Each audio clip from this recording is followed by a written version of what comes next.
slip road between junctions 29 and 28.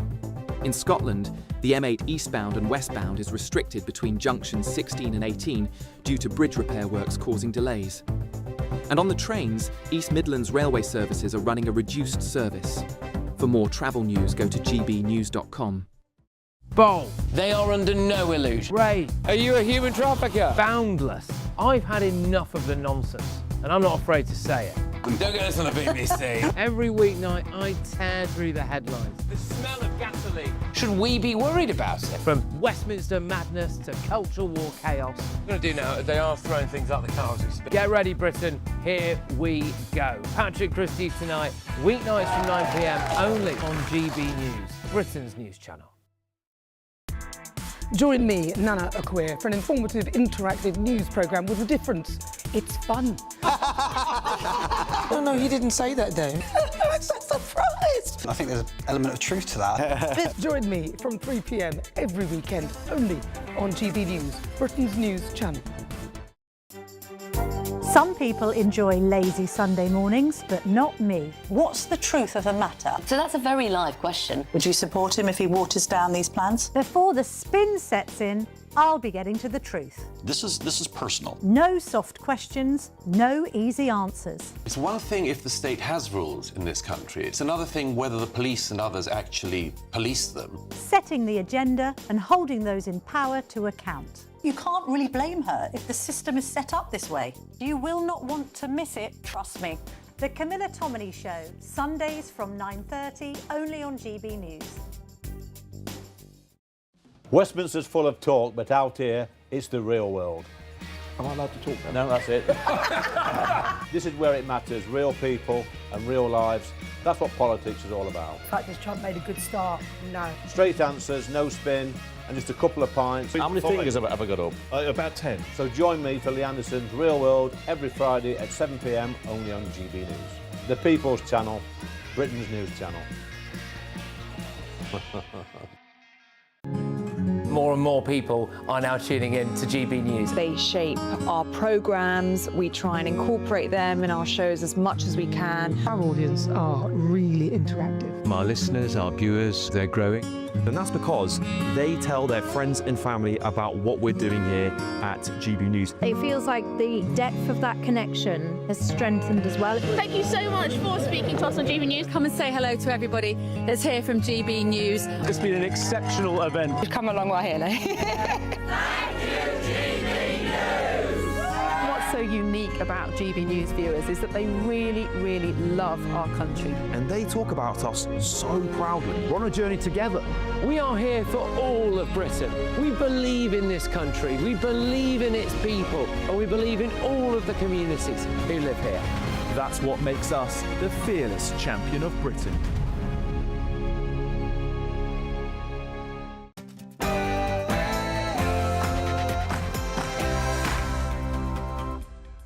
Good morning, it's 9:30 a.m. on Monday the 20th of July. We are live across the United Kingdom. This is Britain's Newsroom on a momentous day for the country. I'm Miriam Cates. And I'm Andrew Pearce, live on Downing Street this morning as Andy Burnham prepares to become our next Prime Minister. Yes, the Makerfield MP will take the keys for number 10 just a mere 32 days after being elected back to Parliament. Of course, this follows 2 years of turbulence under Sir Keir Starmer. Every decision I've taken has been about putting the country I love first. That is why I will resign as leader of the Labour Party. But what will a Burnham premiership really look like? And who's going to be in his top team? We'll have the very latest as he prepares to make a speech just behind me, just a few hours' time. But as Andy Burnham keeps reminding us, today isn't just about London. Our national reporter, Sophie Reaper, is in Manchester, where it all began. With promises to bring power right back here to Greater Manchester, it could be that Andy Burnham's number 10 in the north is operational as of today. Meanwhile, our royal correspondent Cameron Walker is live from Buckingham Palace. Well, of course, Andy Burnham cannot become Prime Minister until the King invites him to do so, because he is convinced that Andy Burnham can command the confidence of the House of Commons. All of that's happening constitutionally here in not very long. And back here in the studio, I'll have all the other angles covered. Find out what Donald Trump has had to say about our new Prime Minister, Andy Burnham, and what will the first few days in number 10 really be like. I'll be joined by some people who know exactly what it's like to try to govern the country. They'll tell us if Andy Burnham's got what it takes to do the top job.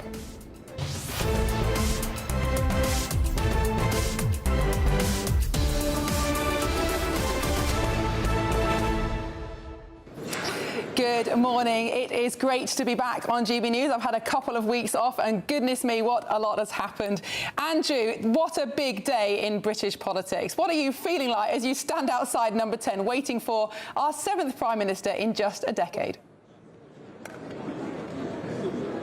I can't honestly say it's a unique experience, Miriam. It's a familiar experience, I'm afraid. This is the 6th time I've been doing this in the last 10 years. 7 if you count David Cameron. It's extraordinary. And my understanding is Andy Burnham, when he makes that speech just out here in a couple of hours' time, we think he's going to dispense with the lectern. He wants to be all very modern. He's even going to be wearing a suit and tie. He's wearing a suit and tie when he sees the King, for sure. But my understanding is he will reflect in that speech the fact this is the 6th change of Prime Minister in 10 years, and that the country needs a period of stable government. Miriam, is he the Prime Minister to provide that stability? That's going to be the big test. That's going to be the big question, and we'll learn the answer in the months and years ahead. Well, absolutely. And of course, he's replacing notoriously the most unpopular Prime Minister we've ever had, Sir Keir Starmer. And certainly until the last few weeks, all the polling showed that Andy Burnham was one of the most popular politicians that we have in this country. He's certainly got better vibes than Keir Starmer. He's much better communicator. He's much more charismatic. He seems to have much more goodwill with Labour backbenchers and the public. But how long can somebody run on just vibes, Andrew, do you think? When will he have to start making the difficult decisions?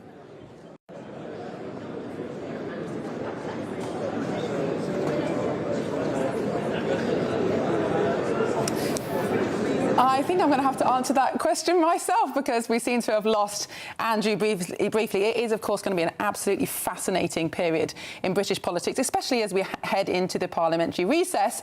So Andy Burnham will not be tested in Parliament in the way that other Prime Ministers are as soon as they come into power. Well, we've got plenty more coming up on Britain's Newsroom. Lots of expert voices to hear from, and, of course, many times back to Downing Street to hear from Andrew and Christopher Hope, our political editor. But next of all, we've got our news headlines with Sophia Wensler.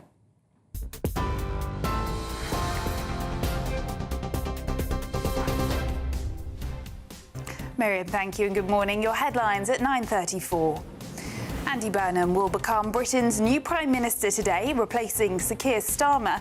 The new Prime Minister will promise more breathing room for Britain while arguing for a more stable and responsible politics. US President Donald Trump has said the latest strikes on Iran are in honour of American military personnel killed in Jordan and Iraq. Fire crews are continuing to battle a blaze that broke out at Arthur's Seat in Edinburgh last night, the second fire there in the last 3 months. Spain have been crowned World Cup champions after a tense 1-0 win against Argentina.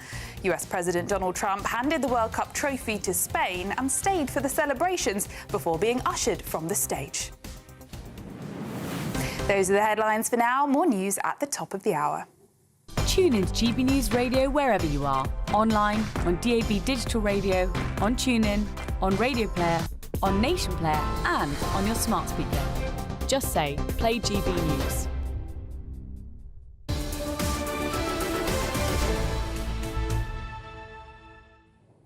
Well, what a momentous day in British politics. Of course, we've become quite used to changes of Prime Minister recently, 7 Prime Ministers in the last 10 years.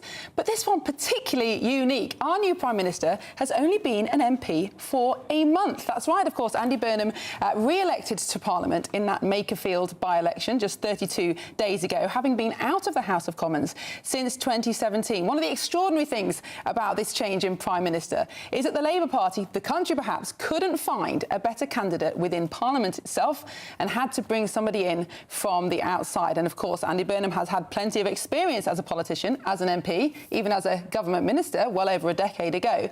But is he familiar enough with Parliament, with the Labour Party, with the country to know how to lead it? Well, someone who has got plenty of experience answering these questions is my co-presenter, Andrew Pearce. He is in Downing Street with our political editor, Christopher Hope.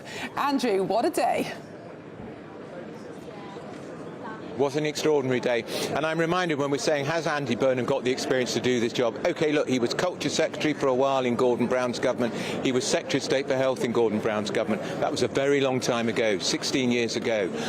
He was Mayor in Greater Manchester, very popular Mayor in Greater Manchester. Hello, we had a very popular Mayor in London, actually, who became Prime Minister. That didn't go so well, did it? It's such a big job becoming Prime Minister. The work starts the moment he walks through that door today. The work starts. He's got to sign off nuclear code. He's got to start sacking ministers. He'll go from here to Parliament, to the cabinet ministers being sacked will go to his Commons office, so they're spared the walk of shame down Downing Street. Then at 4 o'clock, if all goes well, he'll start reshuffling it, making the appointments. The Chancellor, the Foreign Secretary, the Home Secretary, some of those big jobs are going to change, Miriam, and they will be crucial to the success of his premiership, because I think a lot which went wrong for Keir Starmer was in that door there, number 11. Serious mistakes were made by the Chancellor of the Exchequer, Rachel Reeves, not least the winter fuel allowance, which was a political catastrophe, wasn't in any manifesto, and also her 2 budgets. She bought the big budget. I've got Chris Hope joining me now. Chris, I was just saying a lot of the mistakes for Starmer's premiership emanated in number 11 in the Treasury. Yes, the winter fuel allowance and also the budget. They said in their manifesto they would not tax working people. They whacked national insurance on employers. They are working people. The problem with this government was made before the July election 2024. They got too greedy for their majority. They could have held back. They committed not to increase income tax, VAT or national insurance to maximise their majority. That meant they had nowhere to go when they came in, and there wasn't enough money there. They tried to pick money away from different groups and massively offended people. And they talked down the economy too, farmers, do you remember? and They talked down the economy unbelievably. The other problem was they delayed the budget until October after the election, rather than having a budget straight away. That allowed all that uncertainty to develop in that summer. The freebie gate issue dominated. They wouldn't change the subject. They made series of basic errors that I've seen over many years of covering politics, and you have too. And they haven't done the job right. Will it be any better under Andy Burnham? We'll wait and see. And the difference here with Burnham, Chris, at least Keir Starmer was elected on a manifesto. Well, Andy Burnham didn't even stand for Parliament on that manifesto in 2024. Does he accept that manifesto? Does he accept the fiscal rules? When he was asked about the fiscal rules on Newsnight, didn't even know what they were. Well, he wasn't going to have an exam on them. He didn't quite say he didn't know what they were, but it sounds to me like he didn't know what they were. Well, exactly. If he'd known what they were, he would say what they were, and that alarmed the bond markets. Yeah. I'm not sure. I mean, I interviewed Melanie On, who's a leading player on National Executive Committee of the Labour Party last Friday. Labour MPs don't want an election because they know he'll be sacking 100, 200 because they can't get the scale of the majority next time as they have done this time. But that will give 5 more years. And the problem that Burnham's got is he can't go outside the tram lines of that manifesto. So even on the oil and gas story, which I think was briefed pretty poorly over the weekend, all they're doing is continuing what Keir Starmer's doing, which is drilling on fields next door to existing fields, maybe allowing Rosebank to go ahead, maybe allowing Jackdaw, but that's all. And it's not really going outside of because he can't go outside the manifesto, Andrew. If he does do that, he breaches the manifesto, and the pressure for an election will become deafening. And he'll also upset some of his MPs. And of course, we hear, the rumour is, Chris is plugged better into this reshuffle than me, that Ed Miliband, Mr. Net Zero fanatic, in my view, the Net Zero Secretary, is going to be moved to the Foreign Office to become Foreign Secretary. Yes. Get rid of him. Well, yes. Go globe-trotting, Mr. Miliband. Yes, but not in number 11 behind him. Now, what we thought, he had been being pushed by the soft left of the party to be the next Chancellor. We think that won't happen now. And where does the Chancellor go? Rachel Reeves, I've got a half a hunch, and it's really an outside thought, but she may become Defence Secretary. I've got this view on it that that job is about spending money properly as much as keeping us safe, and they keep spending money very badly in the MOD. Who better to have it than a Chancellor doing that job? She was briefed journalists at the NATO summit. She was there at the unveiling of the Defence Investment Plan. There's a £5 billion hole in that plan. She's ex-Treasury. She's an ideal person, frankly, if you think of it that way. And also it's a job which the ego of someone who's formerly a Chancellor would want to take after being a Chancellor. Britain's first woman Chancellor, only lasting 2 years, the same as the Premier, Prime Minister. And I feel I'm maybe harshly overwhelmed by the job. Completely overwhelmed by the job. Basically, she wasn't up to it. Now, let's talk to a man who knows what it's like to have a new Labour Prime Minister. That is the former Defence Secretary, Jeff Hoon. Over to you, Miriam. Thank you, Andrew. Thank you, Chris. Well, yes, as Andrew said, let's talk to Jeff Hoon now. Very experienced veteran politician who, of course, was a former Defence Secretary. And crucially, Jeff, good morning. You were in Parliament at a similar handover of power from Tony Blair to Gordon Brown, who also didn't face a leadership election back in 2007, but he was an MP and he had been in Cabinet for a long time. Do you think Andy Burnham is going to struggle having been out of Parliament for so long? I don't think so, no. Andy has kept in touch with colleagues in Parliament and has a wealth of experience, both as a Member of Parliament and as a former Cabinet Minister. So I don't believe that he'll have any great difficulty in making that transition. And indeed, I think to some extent, running Manchester over a long period of time is welcome. I think one of the big changes that he's already announced is to shift at least some of the power away from Westminster, away from London, and to find ways in which he can use that experience in Manchester to give more help to the regions.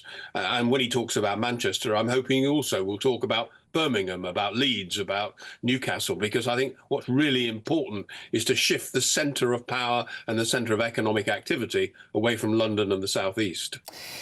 But Jeff Hoon, how is he going to make that work? Because certainly it is true that Britain is one of the most centralised countries in the Western world. Lots of power, lots of money rests in London rather than the regions. But our recent experience, the Labour Party's experiment with devolution in Scotland and Wales, for example, has not been a resounding success. Difficulties with education, with the healthcare system, higher taxes have not made it particularly popular. How can he make devolution work, given that recent record? Well, I'm not sure that I agree with you. I believe that the people of Scotland have embraced devolution to Scotland, have embraced their own decision-making and the responsibility for their own affairs. Now, looked at from England, we haven't always necessarily agreed with the decisions that they have taken. But the reality is that for Scotland, they are responsible for many aspects of their own affairs. And really what Andy Burnham is talking about is finding ways in which that can also happen for the regions of England. And that seems to me to be a wholly positive development. You're in London. I'm up here in Derbyshire at the moment, but I come to London a lot. There's no doubt that London and its economy is overheating. People can't afford to live there. Travelling is difficult. Finding jobs is difficult. So the reality is trying to find ways in which we disperse economic and political activity more widely across the country has to be a good thing. And I think that's a very positive note for Andy Burnham to begin as Prime Minister. Now, Jeff, you were formerly a chief whip. Andy Burnham has said that he is not going to whip his MPs, and a lack of popularity amongst the backbenchers is indeed what's brought Keir Starmer down. Do you think Andy Burnham is going to do a better job of keeping his backbenchers happy, and how long will this honeymoon period last? Well, I think it'll last quite a long time. You referred to the transition from Tony Blair to Gordon Brown. I was chief whip under Gordon Brown for that first 18-month period. We did not lose a single vote during that time. And that honeymoon, therefore, was important in stabilising the situation, allowing the transition to be successful, and indeed giving Labour MPs a sense that their views count. And that's really what Andy Burnham has also been talking about. He will inherit a very large majority, won by Keir Starmer as leader of the Labour Party at the last general election. And I'm confident that he will use that inheritance effectively and successfully. But unlike Gordon Brown, who had at least stood on the Labour Party, the current Labour government's manifesto, Andy Burnham hasn't done that. Now, there's nothing wrong constitutionally about how he's become Prime Minister. Our system allows for any MP to be chosen as leader by their party to become Prime Minister. That's what's happened to him. But he didn't stand on the 2024 Labour manifesto. Nobody in the wider public has voted him in or voted in an election in which he's been standing. Do you think that lack of a mandate is going to bring him down sooner rather than later? No, I don't. You've already set out the constitutional position, which is that the person who commands a majority in the House of Commons should become Prime Minister. That is perfectly in order. And as you and Andrew have been discussing already, it's happened many times in recent times, and therefore it's not that unusual and that not remarkable. But what I think is really important is that it gives him the opportunity of starting afresh, really. The Labour MPs have given the government the chance to turn a new page. I don't believe that he will abandon the manifesto on which Labour MPs were elected, because he's a member of the Labour Party and he would have worked hard in the general election to elect Labour MPs, particularly in the Northwest. But equally, they all are responsible to that election address, to that manifesto, and they will carry it out. And I think early indications from people around Andy Burnham say that they will stick by the manifesto, and that's the right thing for them to do. Jeff Hoon, thank you as always for your time speaking to GB News this morning. Jeff Hoon, former Defence Secretary. Let's bring Andrew Pearce back in. Andrew, you will have been listening to that. A fairly optimistic view from Jeff Hoon there. Seems to think that Andy Burnham can take up the baton, run with it and make a success of the remainder of this Parliament. Do you agree?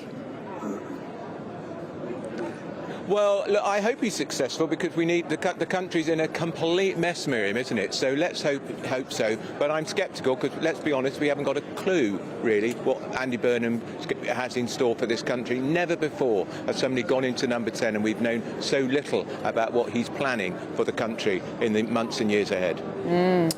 Well, Andrew, I know you're going to be there outside Downing Street all morning. Well, next up, we're going to be getting the opinion of an expert pollster who can crunch all the numbers for us. Will Labour benefit from a Burnham bounce? That's coming up next. Don't go anywhere.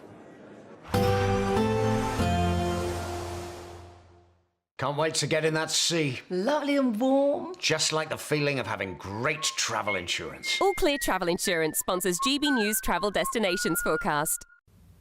Heading to the Mediterranean, well, prepare yourselves for some quite extreme heat at the moment. So some strong sunshine for many areas and potentially 1 or 2 thunderstorms, mainly for the Balkans, especially Bosnia, Croatia, up across parts of Slovenia and Austria over the next few days, mainly in the afternoons, affecting the Alps and northern parts of Italy too. Some really high temperatures across Iberia, the mid-40s perhaps for inland parts of Spain and also Portugal. But really, as we go through the next few days, the sunny and very hot weather continues. All Clear Travel Insurance sponsors GB News Travel Destinations Forecast. GB News Breakfast, every day from 6 a.m. What do you think about where we're going to get our future athletes and our Olympians from when we're telling our children, oh, you can't go out and partake in sports today because it's a bit hot? It really worries me. We have a generation that spend their life being very inactive, an awful lot of time on mobile telephones, coming up with every excuse as to not to move and not to be moving. Sport in schools is where we can catch every kid. And the kids that will lose out are the kids that come from areas of deprivation, because the parents that can afford to make sure their children do sport will still do that. But the parents that can't afford, sadly, will miss out. So it's really important that our kids, do enough physical activity, lay down these habits, understand about how their body works and nutrition and food and looking after themselves and health. We have a health crisis. It's really important we start early. The People's Channel. This is GB News, Britain's news channel. GB News entertainment editor Alex Davies joins us now. What a woman, what a voice, what an incredible life. What more can you tell us? Yeah, like you said, she's a singer whose songs have transcended generations, really. Everybody knows Total Eclipse of the Heart. Everybody knows Holding Out for a Hero. She's been awarded an MBE. She represented the UK at Eurovision. And it's just very sad. Tributes have already started to pour in from across the showbiz world and just fans in general, you know. This is somebody who's, like I said, transcended generations with her music and will continue to do so posthumously. Well, thanks so much. I met her just once in a green room. She was an absolute delight, and even speaking, she had that great rasping voice. Oh, what an incredible voice. Incredible voice. GB News, the People's Channel. Britain's Newsroom, weekday mornings from 9:30. So you go along to the car showroom and only like 10%, at most maybe 15%, pay cash. The rest buy on some form of financing. And you often buy, it's a bit like a mortgage, and you buy, it's like buying a mortgage from the estate agent, which we all know is a terribly bad idea. But this is what people did. And the deal is, the scandal is, the guys in the showroom were acting as dealers and brokers, and they were in many cases inflating the interest rate that you paid so that they could get a bigger commission. And they didn't declare that. So you basically ended up paying more for your car than you would otherwise have done if you'd gone into the open market and found yourself, you know, a better deal. How did that come to light? Well, over many years. I mean, this has been going on since 2007. GB News, the People's Channel.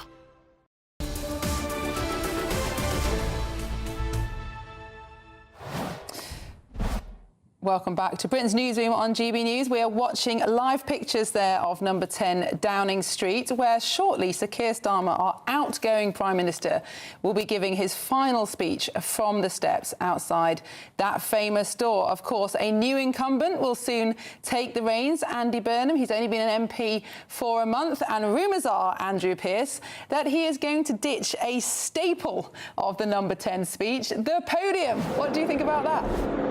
Welcome back to Downing Street. It's a very noisy Downing Street because we've got a helicopter hovering overhead. I think they're getting ready for Andy Burnham's trip to the palace, because in a couple of hours Andy Burnham will be here in Downing Street making his first speech as Prime Minister. And one of the things he's going to reflect in that speech is the fact he is the 6th change Prime Minister, with, if you calculate David Cameron, 7 in 10 years. It will follow his meeting with the King, and we want to ask you, can Andy Burnham keep up that momentum? Indeed, Andrew. I'll be coming back to you very shortly. But we're joined now by the legendary pollster and Professor of Politics at the University of Strathclyde, Sir John Curtis. Sir John, good morning. Thank you so much for joining us on Britain's Newsroom this morning. Good morning. Well, what a day. Of course, Sir Keir Starmer being forced to leave Downing Street after just 2 years in office, having won a staggering majority, actually, at the last general election. It's all gone wrong for him because of his personal popularity or lack of. How can Andy Burnham pull back Labour's poll rating after such a poor start in government? Well, inevitably, it's a combination of both politics, i.e. presentation, and substance. In effect, there were two crucial ingredients missing from Keir Starmer's leadership and his leadership style. One was that he's just not a very good communicator. He's not a particularly good platform speaker. He's also not particularly effective in more intimate situations like the television studio. But secondly, he was somebody who regarded being in government as being a job about solving problems, a rather technocratic approach to politics, rather than setting a sense of direction and giving the public some sense that this was a government that knew where it was trying to take the country. So to that extent, at least, Andy Burnham's principal job is, first of all, he is a more effective communicator than Keir Starmer. I don't think he's a brilliant platform speaker, but he's very good at speaking to people and with people, particularly in relatively small situations. And secondly, he's very clearly signalled, and he's already given us some idea of the kind of direction in which he wants to take the country, and at least some broad, very broad indications of what policy he might want to pursue. But in the end, what he's going to have to do is to deal with the substance. And I think one of the things that's been missing so far from his speeches, and indeed from those who've been speaking on his behalf, in recent days and weeks is, well, how is he going to achieve the economic growth that everybody agrees we need, but which has so far proved relatively elusive, not least, of course, because of difficulties coming from abroad, with particularly Donald Trump. Secondly, how is the public going to be persuaded that the health service is indeed now improving? The waiting lists are coming down, but the improvement is not dramatic. And are the public going to be convinced that immigration is indeed under a degree of adequate control? And we've not really heard very much yet about those three particular challenges, which were the challenges that faced Keir Starmer, and they are the challenges that Andy Burnham will have to be able to deal with in terms of substance as well as presentation. Well, Sir John Curtis, I'm really sorry, we are going to have to leave it there. We are very short on time. But Sir John Curtis, though, the expert opinion on Andy Burnham's chances of making a success of his prime ministership. Let's bring back Andrew Pearce. Andrew, do you think Burnham being more popular than Starmer is enough to bring back Labour's poll ratings up to a point where they could potentially win another election?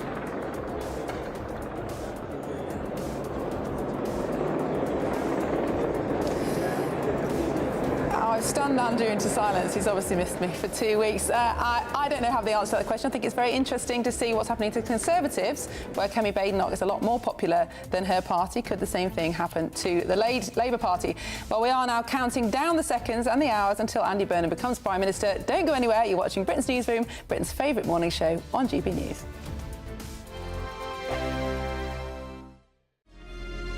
Thank you, Britain, for all of you who listen to GB News Radio. Whether you're at home or on the go, you're making us Britain's news channel and Britain's radio station. This is the latest AI travel news from gbnews.com. In Northamptonshire, the M1 southbound at Junction 8 has lane restrictions due to maintenance. West Yorkshire's A1M northbound between junctions 43 and 44 experiences lane restrictions from roadworks. Birmingham faces disruptions with roadworks on the M42 M6 Link Road, affecting lanes from M6 junction 4A southbound to M42 junction 8.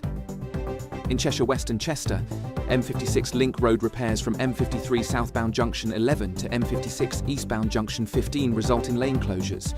Bristol's M48 eastbound from junction 2 to 1 is similarly affected by maintenance. For more travel news, go to gbnews.com. We're celebrating a golden summer with your chance to win a real gold bar. That's right, a fine gold bullion bar worth over £5,000 could be yours. We're also going to make sure your finances are fabulous with £60,000 in tax-free cash. For a chance to win, text GOLD to 63225. One entry costs £2.50 plus one standard network rate message. Or text BONUS to 63225. 5 entries cost £5 plus one standard network rate message. Go to gbnews.com/win. Entries start at £2.50. Call 0903 686 3232. Calls cost £2.50 plus your network access charge. Or post your name and number to GB22 PO Box 8690 Derby DE1 9TT. UK only. Entrance must be 18 or over. Lines close at 4 p.m. on the 21st of August. This is a network giveaway. Entries will be pooled. Please check the closing time if listening or watching on demand. Good luck. At the stroke of midnight, the news doesn't stop, and neither do we. Day in, day out. Forget stuffy late night TV shows. We're giving you a front row ticket to the centre of the political universe. Because breaking news doesn't wait for the morning. And neither do we. Join us for one of the most controversial and volatile times of politics in human history. A very big story. Big story over here. You won't get this anywhere else. The Late Show live at midnight, every night. Only on GB News. From the school run to the home run, watch a new show for all of Britain. He can say whatever he wants. A straight talking show where all voices are heard. And, you know, when are we going to stop talking about smashing the gangs and actually do it? With the stories that matter from every part of our country. There's a bit of a crash landing there for your Chancellor. Bold, fearless and standing up for you. That's me, Martin Daubney, 3 p.m. till 6 p.m, weekdays, here only on GB News. The People's Channel, Britain's news channel.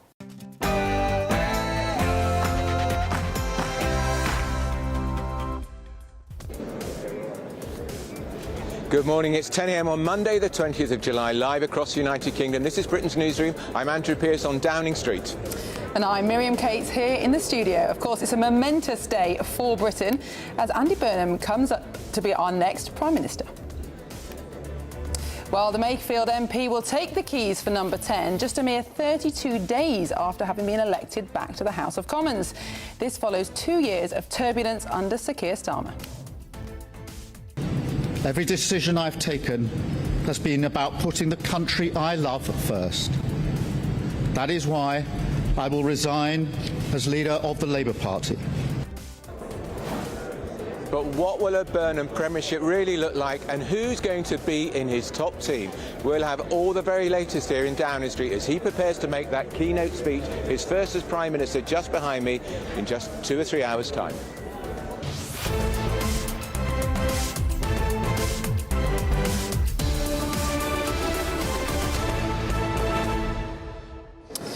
Well, of course, Andrew, we've been talking a lot about the politics of this, how many prime ministers have been in and out of that famous black door. But there must be a lot of emotion in this as well. Keir Starmer and his family moved into number 10.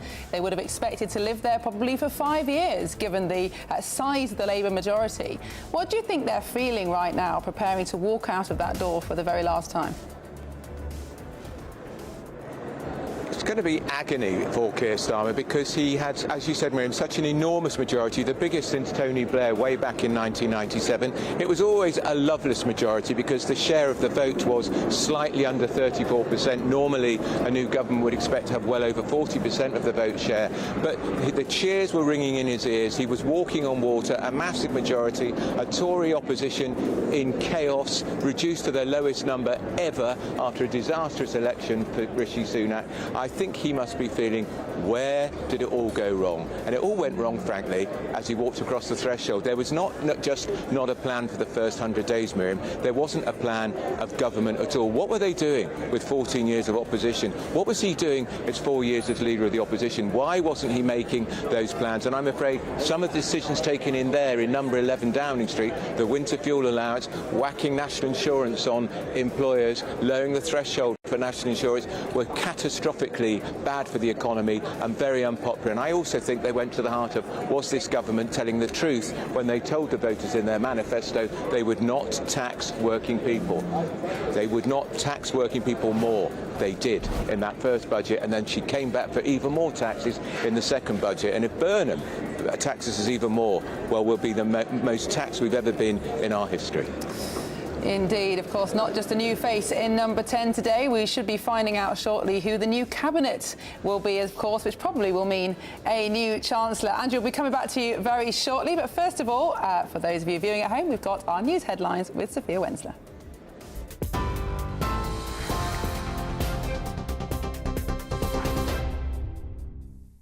Miriam, Andrew, thank you and good morning. It's just gone 10 o'clock. These are your headlines. As you've been hearing, Andy Burnham will become Britain's new Prime Minister today, replacing Sir Keir Starmer. Sir Keir will deliver his final address as Prime Minister and is then expected to travel to Buckingham Palace to formally tender his resignation to the King before Andy Burnham is invited to form a government. Mr Burnham will then head to Downing Street, where he'll deliver his first speech outside number 10 before unveiling his first cabinet. The new Prime Minister will promise more breathing room for Britain while arguing for a more stable and responsible politics. Meanwhile, it's reported that the new Prime Minister will push ahead with oil and gas drilling in the North Sea, as well as scrapping Sir Keir Starmer's digital ID scheme. And while there are discussions of the possibility of an early election, Shadow Chancellor of the Duchy of Lancaster, Alex Burkhardt, told GB News it's more important that the new Prime Minister has a clear plan. We're preparing, and if it comes to general election, we will fight it, and we hope to do well. But the thing that needs to be done, what Kemi has said repeatedly, the thing that needs to be done before there's a general election is that the Prime Minister, whoever that is, Prime Minister now going to be Andy Burnham, is to find the money for defence. This is something that can't wait. It's more important than any political game. The most important thing is that the country is safe. US President Donald Trump has said the latest strikes on Iran are in honour of American military personnel killed in the conflict. US Central Command say a service member died in an Iranian attack in northern Iraq on Saturday, a day after an attack on a base in Jordan killed 2 US soldiers and left another missing. It comes as the US and Iran exchange strikes for an 8th day of escalating attacks. Those great people, those great patriots were out there fighting that Iran cannot have a nuclear weapon. Iran has been very, very badly damaged. They've lost everything almost militarily. They've got very little left. They've got some missiles. They've got some drones. They've got some manufacturing ability, not much. We control the Strait. They don't control anything. So we'll see what happens. But we hit them very hard again tonight.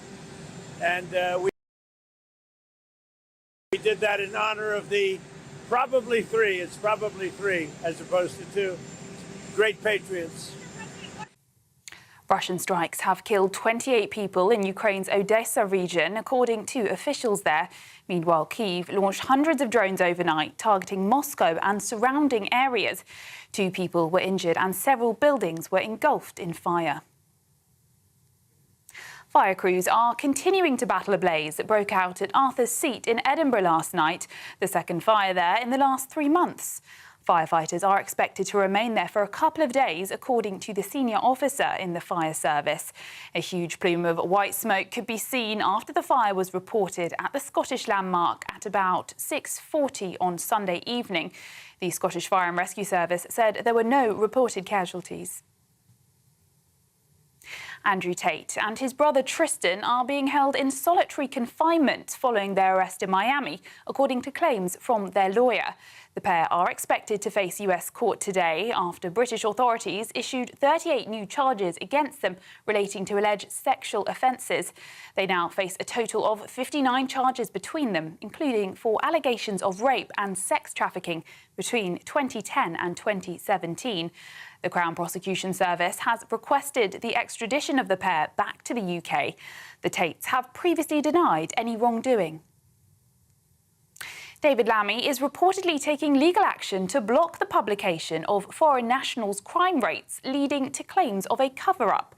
It comes after the Information Commissioner ruled that data revealing the full scale of foreign offending in England and Wales between 2018 and 2024 should be published. But The Telegraph reports that the Ministry of Justice is now seeking to overturn that ruling. The MOJ has asked by the Centre for Migration Control think tank to reveal the total number of convictions broken down by nationality and offences for the 7 years under Freedom of Information laws. But the MOJ claims the cost would be disproportionate and the data could breach their rights to privacy.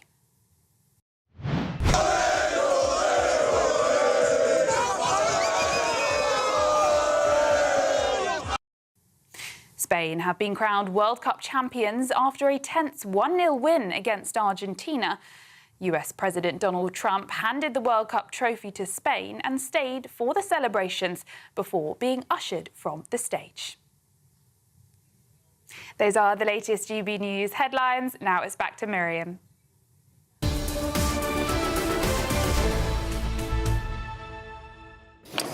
Thank you, Sophia. Well, let's head straight back to Downing Street, where Andrew Pearce is now joined by our political editor, Christopher Hope. Andrew, over to you. Christopher's with me. It's an extraordinary morning, Christopher. Here we are again, another Prime Minister. Is history going to be unkind in its assessment of Sir Keir Starmer? He had the world at his feet, a huge majority, and he's gone in. But he's the shortest-serving Labour Prime Minister in history. Now, they haven't had that many, to be fair. He was only the 4th one to win a general election since the war, but he's blown it, hasn't he? Yes, really. I mean, well, there's only 2 living Labour Prime Ministers who won an election, Tony Blair and now Keir Starmer. He's the 43rd longest-serving Prime Minister in history, 2 years, 15 days. For me, he never got beyond the fact he's a judge's lawyer, not a jury lawyer. He's not used to convincing an audience of an argument, just judges and detail and documents. He's not a people person like Tony Blair was, Andy Burnham definitely is. And I think politics is about people and convincing people of arguments. arguments, and that hasn't happened. And he was curiously incapable of raising his game as well. When he had to make a really dramatic speech, he just couldn't seem to do it really. And considering he was more of a lawyer than a leader. And there was a speech, wasn't there, on that Monday after the local elections. He had a chance there, I think, another chance to reset his premiership. It just fell on stony ground, and by the 100 MPs or so by the Wednesday wanted him out, and that was the end. Yeah, and then Wes Streeting, of course, resigned from the cabinet. I'm told he feels particularly hurt by the actions of Ed Miliband, currently the Net Zero Secretary. We think he could become the Foreign Secretary. He was the first cabinet minister to say to Starmer, you have to set out your timetable for leaving. I'll tell you why, Andrew, because if you're a leader, you want support from a previous leader. Yeah. And he didn't get it from, it seems, from Ed Miliband. It's never been denied the fact he said set out a timetable post those local elections. If you look at achievements of Keir Starmer's reign... that won't take long. Won't take long. I think he has led firmly on the world stage. He carried on the support for Ukraine. He dealt certainly initially, with the Donald Trump question quite skillfully in that first year, although it's been wobbly since then, of course. On the domestic front, difficult because they're hemmed in by these choices. Really, Keir Starmer's position, his die was cast, I think, before the election when they weren't going to raise the big taxes. Our country borrowed £500 billion in 3 years. We put it all on the overdraft. The Tories did it, Labour backed it. There needs to be some way of paying for that, maybe through a bond issue or some form of tax raising. Labour got greedy for that majority in the last election, and they pay for it. So he will leave with many regrets. And what does he do next? Because he's still a relatively young man. He's not even 65. So he stays on as an MP, that's clear, until the election, which could be as soon as May next year or before that. He's been tipped, like they always are, for a NATO job. No chance. He's left our defences in such a mess he couldn't possibly do it. Theresa May was tipped for it. The truth is that France will always veto a British NATO chief. The last one to have it was George Robertson in 1998. They won't allow it. That's why you always have a Belgian or from the Benelux countries, because that's the only way you can get agreement from NATO, from France, basically. So that's not going to happen. I think he will seek a job in the international stage. He has been honoured. United Nations, maybe. UN or some role there. He certainly he got awards in Ukraine last week, and France's Legion d'Honneur. So he's highly regarded internationally. He just never connected, and I was always struck by the private Keir Starmer, who was definitely a decent bloke, friendly, chatting, and then when you interviewed him, he'd almost leave the room. He became a kind of his face didn't move much, and people out there, Andrew, didn't like him. I know, they never really took to him, and let's be honest, they did win with that huge majority, Chris, but I've always said it was the Conservative Party which lost that election spectacularly after changing 3 leaders in 1 year. And they're doing it again. And this lot, and out of now took the same thing, regicide. Let's kill our leader. Yeah, so by my watch, 45 minutes time, we'll be hearing from Sir Keir Starmer outside 10 Downing Street on a podium. That'll be then, of course, as you say, Andrew, he'll be off to meet the King. At noon, we'll have the Anthony Burnham sworn in as the new Prime Minister. There'll be a group of supporters here outside number 11 to watch his final speech. Yes. He's having a meeting inside with them at 10:30. A few tears will be shed. Yes, and just one final question. We may see the Starmer children for the first time. Now, we've never had them named, a boy and a girl in their late teens. I remember vividly when Gordon Brown stood down in 2010. His children were never named, and then they walked out holding hands down Downing Street. They were cute. So, and everyone said, why didn't we see more of them? Maybe a little moment of history there later on. Well, some nice personal insights there, not insults. I'm sure they will come later on in the parliamentary term. Andrew Pearce, Chris Verhoeven, thank you so much. Well, of course, the events are not just happening in Downing Street today. After Sir Keir Starmer gives his final address to the nation as Prime Minister, he'll travel to Buckingham Palace, where he's going to formally tender his resignation to the King. Well, let's cross live now to Buckingham Palace and speak to GB News' royal correspondent, Cameron Walker. Cameron, a busy day for the King as well as the staff in Downing Street. Tell us about the procedure that we can expect to see. Well, Miriam, a very, very busy day for the King. He's not currently in residence at Buckingham Palace. We think he's at Highgrove, although I do hear police whistles, which makes me think maybe somebody's about to arrive. Nonetheless, this is the King's fourth Prime Minister in less than 4 years of his reign, which I suppose emphasises the role of a constitutional monarchy in terms of the stability of this country. But in terms of the logistics of what we're expecting this morning, following the Prime Minister Sir Keir Starmer giving his speech in Downing Street, he'll get in a car with his family and drive here to Buckingham Palace for a private audience with His Majesty the King, where he will formally tender his resignation. It is at that point that the King will accept the resignation of Sir Keir Starmer, and effectively in that half-an-hour gap between Starmer leaving and Andy Burnham arriving, we don't have a Prime Minister in this country. That power kind of returns to the sovereign, although of course in a crisis we've got deputy prime ministers and other ministers who can take that role. But nonetheless, when Andy Burnham comes here to Buckingham Palace, he will be invited to form a government by His Majesty the King, and that is because the King will be convinced that he can command the confidence of the House of Commons, because Andy Burnham is now leader of the Labour Party, which has the most seats in the House of Commons, and then he will kiss hands on the appointment of Andy Burnham as Prime Minister. Now, not physically and literally kissing hands, that happened way back when, but now of course it's more of a phrase we use for a tradition of when a new Prime Minister is appointed, and then that's effectively it. Andy Burnham will travel back following a private audience with the King, where he perhaps tell the King what he's going to do in the next year, or the King can impart his wisdom on him.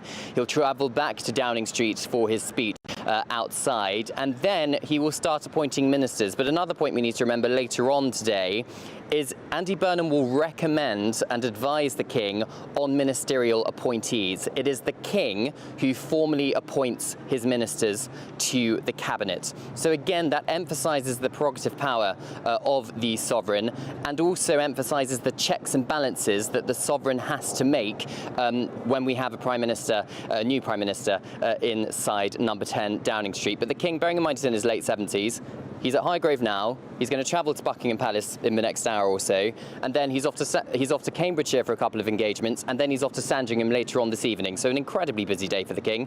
Arguably, he didn't need this going on today at Buckingham Palace, so he has to make a quick whistle-stop tour to London, but nonetheless, that is his constitutional duty.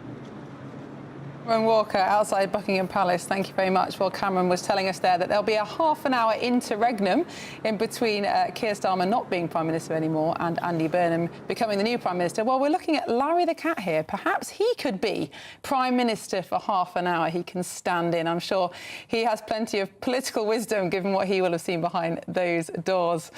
Well, lots more to come. And, of course, today isn't just about London. Andy Burnham is promising big changes across the UK, using his idea of Manchesterism as his blueprint for government. Well, let's cross live to Manchester and speak to GB News' national reporter Sophie Reaper, who is there where it all began. Just waiting for Sophie now. Here she is. Well, Miriam, one of the really interesting things that Andy Burnham has already promised is this concept of a number 10 here in the north. And it was rumoured after his speech a couple of weeks ago that it would be at a brownfield site, which is just a couple of miles down the road. But we know that that site itself won't be ready until at least 2028. But we heard the other day that actually number 10 in the north will be operational as of today. Now, it hasn't been confirmed. It said it hasn't. We don't know the exact location, absolutely 100%. Because of security reasons, but we understand that it could well be in this building here behind me in Heron House, which is currently occupied by GCHQ. Now, the idea of number 10 in the north is, of course, we know Andy Burnham is a huge champion of devolution, of Manchesterism, of bringing power out of Westminster, out of London, and bringing it around the country. Now, actually, this morning, Andy Burnham, in a letter to the people of Greater Manchester, has said the following: "I am not leaving Greater Manchester behind to disappear into the Westminster machine. I'm bringing power back here. Number 10 in the north will make that commitment real. It will be a permanent part of the Prime Minister's operation based here in Greater Manchester, not a token office, and not an office concerned only with the north, but the nerve centre of a rewired Britain, making power and resources flow out of Westminster and into every region and nation. As Prime Minister, I will serve the whole United Kingdom Kingdom, but I will never forget the people and the place that showed me how our country could be run differently. Of course, he was Mayor of Greater Manchester for 9 years, the first Metro Mayor of Greater Manchester when it became a devolved part of the United Kingdom all the way back in 2016. So he served quite a bit of time here, and now he wants to bring more power here. He says he doesn't want to allow Greater Manchester to fall back between the cracks. He doesn't want anywhere to fall between the cracks, Miriam. In fact, he wants to bring power, to spread power all around the United Kingdom, and that is a huge part of what he says his premiership will be. And of course, that begins today. Thank you so much for that report from Manchester. Will we see a number 10 North? Will it work? Will the civil servants move up there? Will it spread power equally around the country? We will see. And of course, we are expecting to hear from Sir Keir Starmer in the next hour. We'll bring you speeches from him and Andy Burnham live on GB News. And we'll have lots more analysis in a huge day for the country. Andrew, it's certainly true that Andrew Pearce outside number 10 Downing Street for us. Andrew, it's certainly true that Britain is one of the most centralised countries in the Western world. It's a nice idea that we could have a number 10 North, that we could have more devolved power. Do you think it can work in practice? Well, it's very difficult to hear your question, Miriam, because we've got this helicopter flying overhead. They clearly think Andy Burnham is getting ready to drive to the palace, which is, of course, part of the historic routine of getting a new Prime Minister, which, of course, we're all rather familiar with. But a big part, I'm guessing what you were talking about, but a big part of Andy Burnham's job will be his relationship with the United States, his relationship on the world stage. I'm not sure how that's going to be enhanced if he really does make Ed Miliband, the net zero fanatic, his Foreign Secretary, because that is the strong rumour whipping up and down here this morning, that Ed Miliband will be Foreign Secretary. Well, Andrew, I thought that was your private helicopter ready to take you to lunch at the end of the programme, but thank you for correcting us on that. Well, we'll be getting to the reaction to today's historic events with Michael Ellis and Sebastian Salek. They're already here in the studio for us. Don't miss out on that. This is Britain's Newsroom on GB News.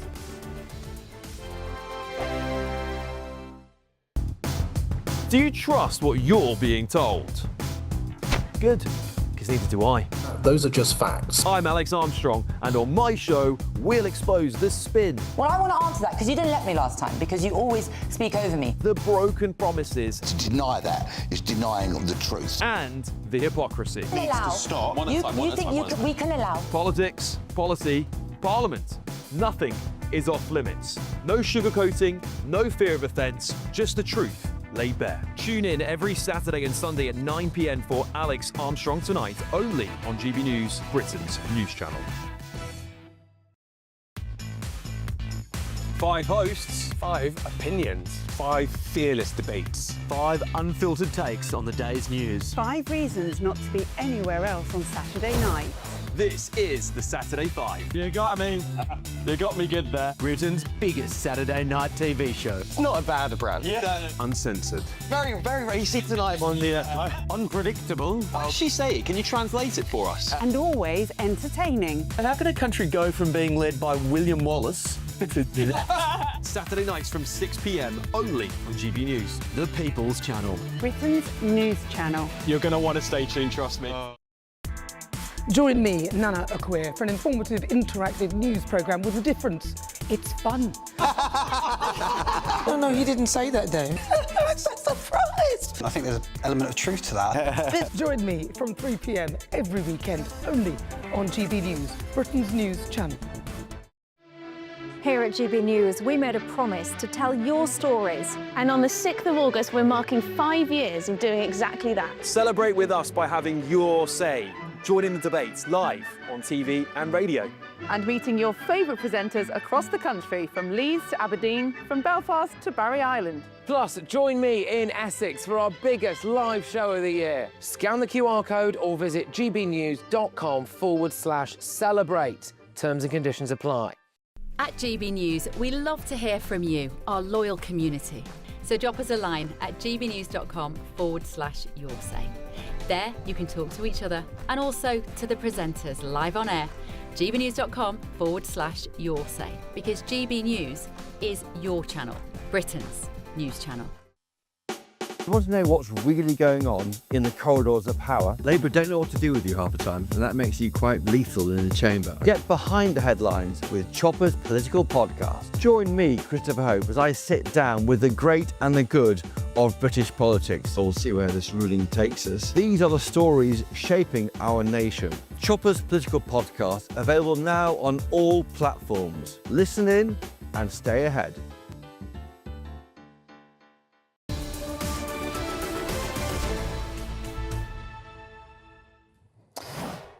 Welcome back to Britain's Newsroom on GB News. You're watching live pictures there of number 10 Downing Street, where very shortly Sir Keir Starmer will leave that door for the last time, make his resignation speech to the nation before Andy Burnham takes over. And of course, Andy Burnham's only been an MP for 32 days. Well, this time around, of course, which must be a record for an incoming Prime Minister. But what's going on behind those closed doors right now? Of course, the last-minute preparations for the speech, but also a lot of emotion, I imagine, as Starmer and his family are getting set to leave for the last time, despite having been Prime Minister for just 2 years and 15 days. That's the shortest Labour leadership premiership in history. Well, someone who knows all about history is Sir Michael Ellis, who joins me alongside former Labour councillor Sebastian Salek in the studio.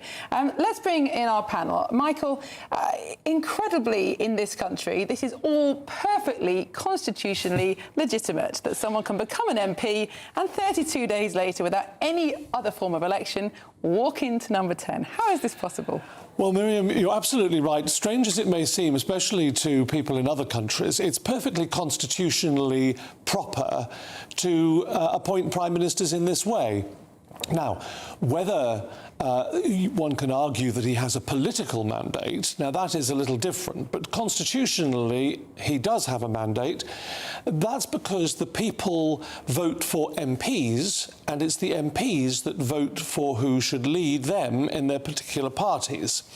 And then it's who can command the confidence of the House of Commons, or the majority of the House of Commons, who the sovereign appoints as Prime Minister.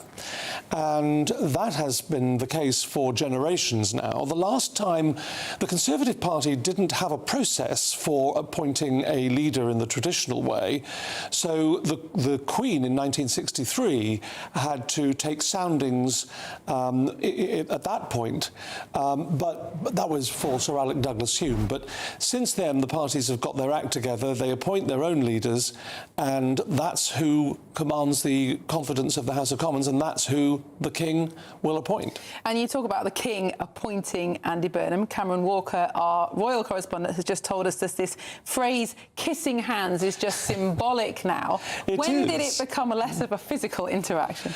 Well, we know that the last time we are sure that there was a actual kissing of hands, the lips touching the hands, was 1908. So that was H.H. Asquith, who kissed the hands of King Edward VII.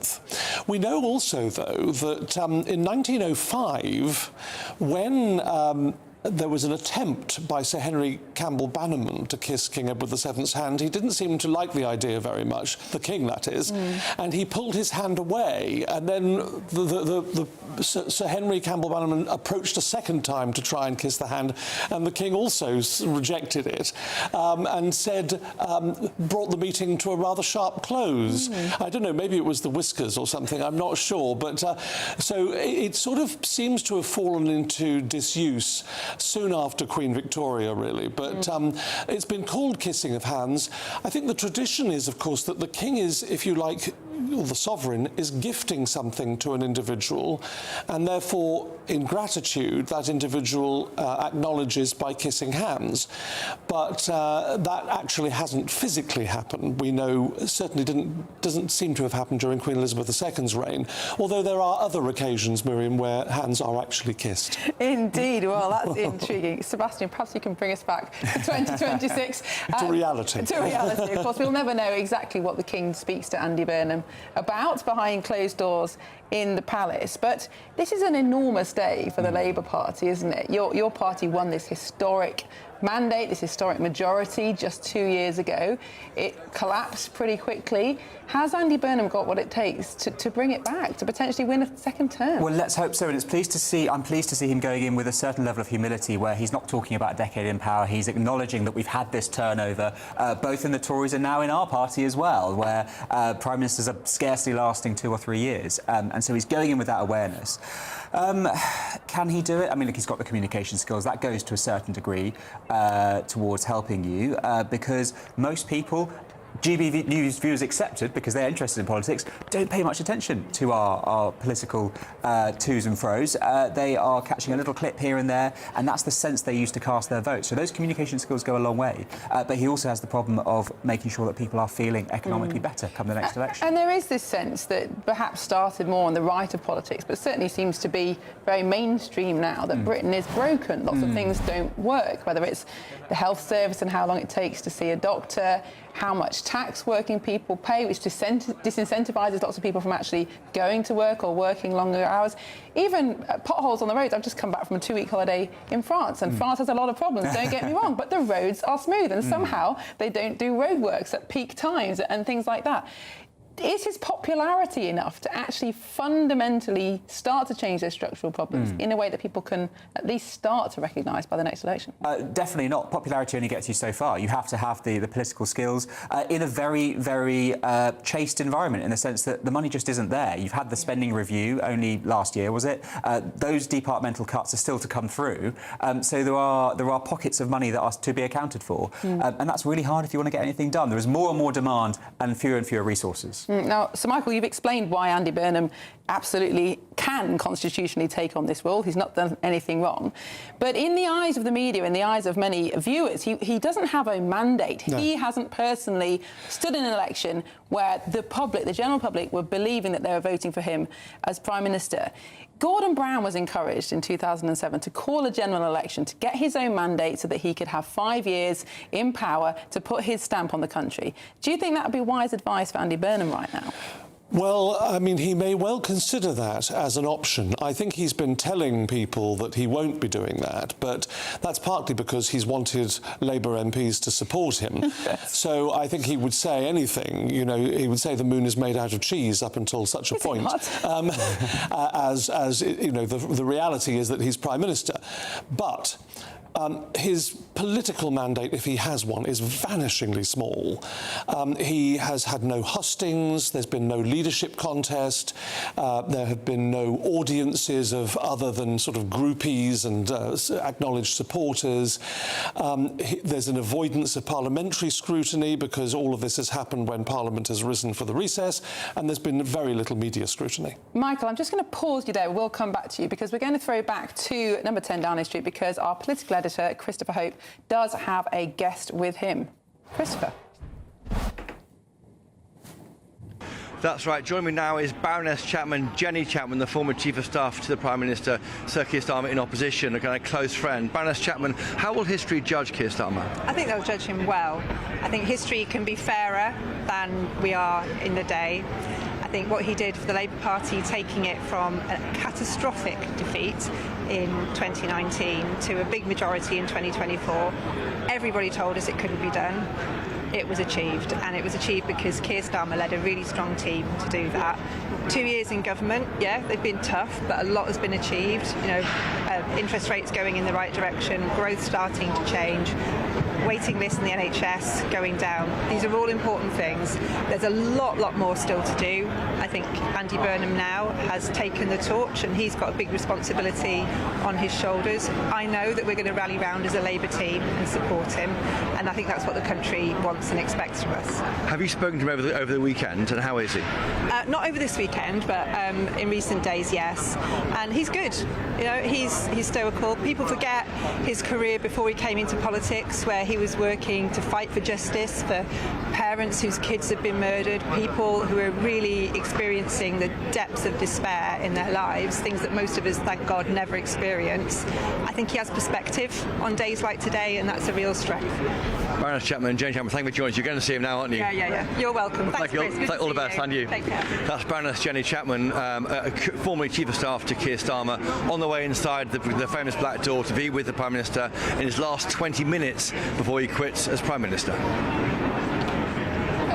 Thank you very much for that. Let's bring our panel back in. Sebastian, Baroness Chapman there referring to Andy Burnham's, I suppose, personal touch. Lots of stories from Manchester from people who have met him privately and then he's helped them, whether that's with housing or family situations.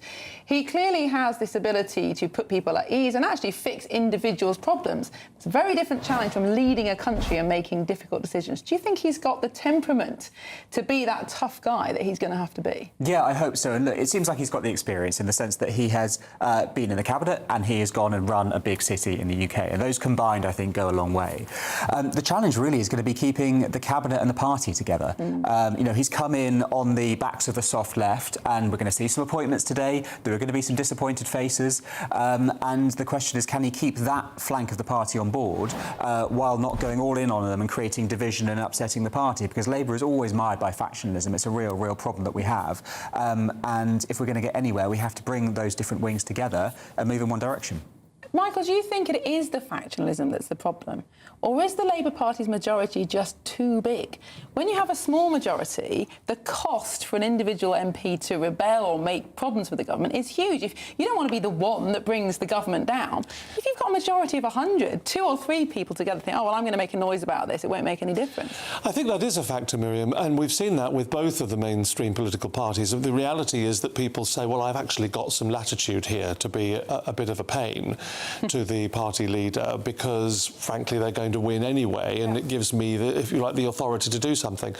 And when you see, for example, a John Major-type premiership where he had a vanishingly small majority, even the smallest dissent could have brought the government down for several years in the early 90s, and therefore your sort of behaviour is a lot more relevant to the likelihood of the government surviving. So sometimes very large majorities can do that. But I think, look, I've heard someone say that when Andy Burnham's sort of so in love with himself that he was made of chocolate, he would eat himself. You know, the problem is that you can't. It's a very difficult job being Prime Minister. It doesn't matter what political party you're in and you're trying to run. It takes more than the fluttering of eyelashes and wearing T-shirts to make you popular. You've actually got to deliver. And I think people who try and be too popular by following headlines or by trying to appease the latest faction that sort of wound things up, actually end up being unpopular with everyone. What's needed is political courage, political leadership, frankly the sort that Kemi Badenoch is showing with her party. But I do feel that it's more than just performative stuff. I'm very sceptical, for example, about this number 10 North thing. Not because there's anything wrong with it in principle, but in practice, the practicalities mean that it isn't likely, in my view, to work. I'm very sceptical about it, and there are some constitutional pitfalls with it as well, Miriam. You know, the Prime Minister has to answer to the House of Commons, and sometimes at very short notice. We saw with speakers in recent years that they have required the Prime Minister's attendance during moments of high tension very, very quickly indeed, within a couple of hours.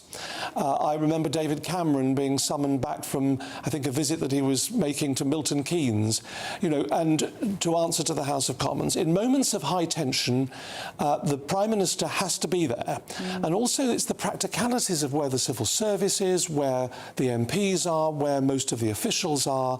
Just basing oneself up in another location, whether it be Manchester or anywhere else, is not practically likely to work. It would be an incentive for him to improve the speed of our trains, though, wouldn't it, if he had to get back to London in 2 hours? I think he'll be in a limousine.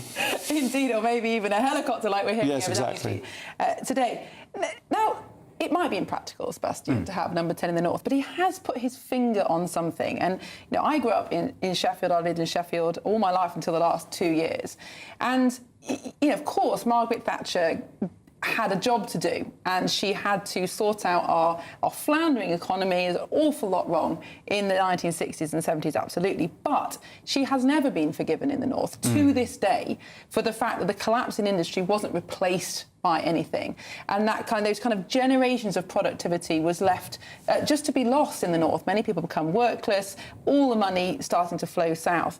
He's right, isn't he, that something went wrong then in the 80s that hasn't really been fixed to the north. Do you think actually this will be useful for the north to have a Prime Minister who's championing them? I think so, yeah. I mean, look, we are such a southern-centric country, and I'm as guilty of that as anybody. I've only ever lived in the south. It's all I know, really. And I think if I were to take that job today, I'd be incredibly blind to what's going on up north. Burnham knows that. He's lived there, he knows it. And I think putting number 10, part of it at least, up there is very sensible, because it means that the people working in and around it experience what it's like to live there and to be there and to work there. And that gives you an insight that we only really get once a year. When we all shuttle up to conference, we realise how terrible the trains are, we moan about it for a day and we come home again and nothing changes. And so that lived experience, I think, goes a really long way. Of course, Manchester isn't really that far north. Well, no. Halfway up the country. Sorry, I'm up. Well, he has a dislike, clearly, of Margaret Thatcher, but the reality is, if you look at the bold facts, I mean, when she came into power, income tax was at 83%, its highest number. She brought it down to 40% by the time she left power. And there's no getting away from those sorts of numbers with her. I mean, she was a tremendous success. The basic rate went from 33% down to 25%. And people benefited from her premiership in enormous numbers around the country. And she did have votes in the north. I mean, 1983, she won a massive landslide, votes north, south, east and west. You know, strikes, the number of strikes, days lost by strikes, went down massively during her tenure as well. Something like 30 million days a year were lost to strikes in 79, down to less than 2 million by the time she left power. 2 million days of lost to strike action. So inflation went down from 22% to something like 2.4%.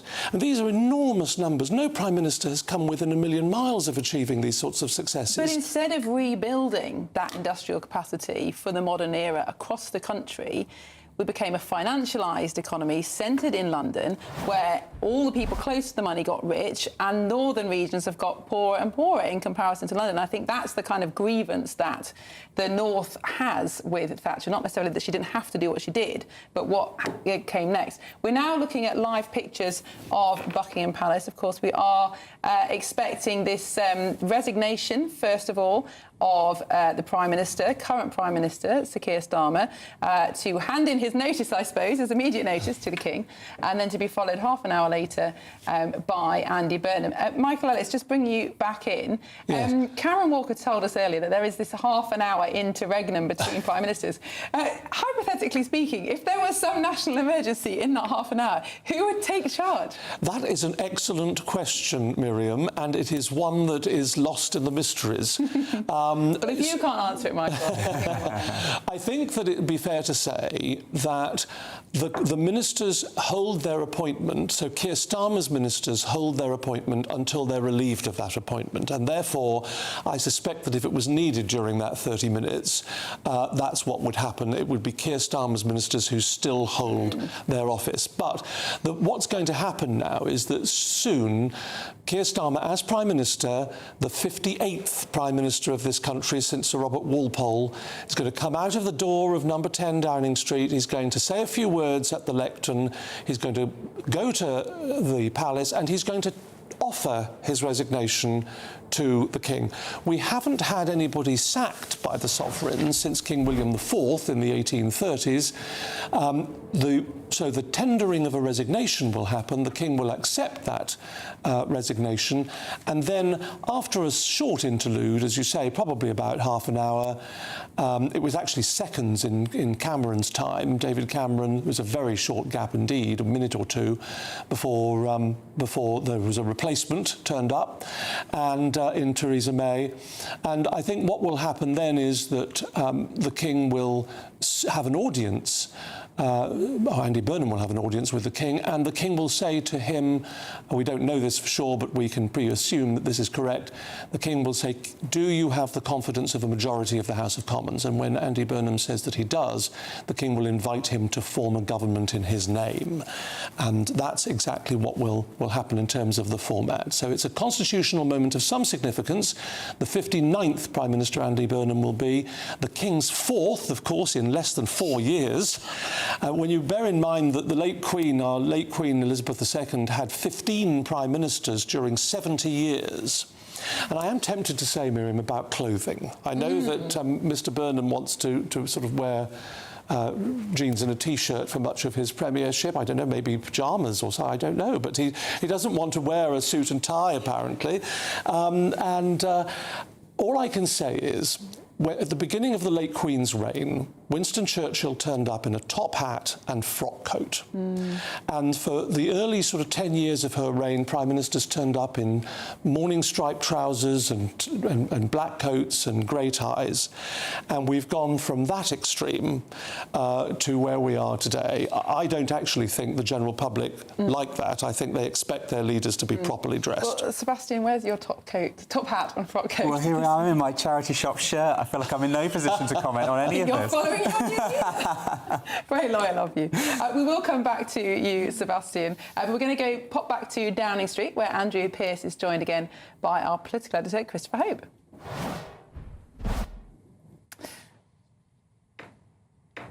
Oh, we can't hear Andrew yet, although he is properly dressed with a tie on. We can hear him now. Keir Starmer. And then, of course, Keir Starmer is now inside, Chris, with his staff, saying goodbye to them. The speech is written. He'll come out at 11 o'clock. Short speech, emotional speech. He'll tell us what he did right and how he's left the country in a better place. Ergo, why did they kick him out then? Well, that's what I was going to ask Jenny Chapman when she appeared moments ago on GBNews, former Chief of Staff in opposition, close friend of Keir Starmer. If it's all been such a good, successful premiership, why on earth is he leaving? He's the 43rd shortest-serving or longest-serving... the shortest-serving Labour Prime Minister ever. Just 2 years and 15 days, and yet he had that enormous majority. So that speech which he makes here, I think, will be tinged with all sorts of regret.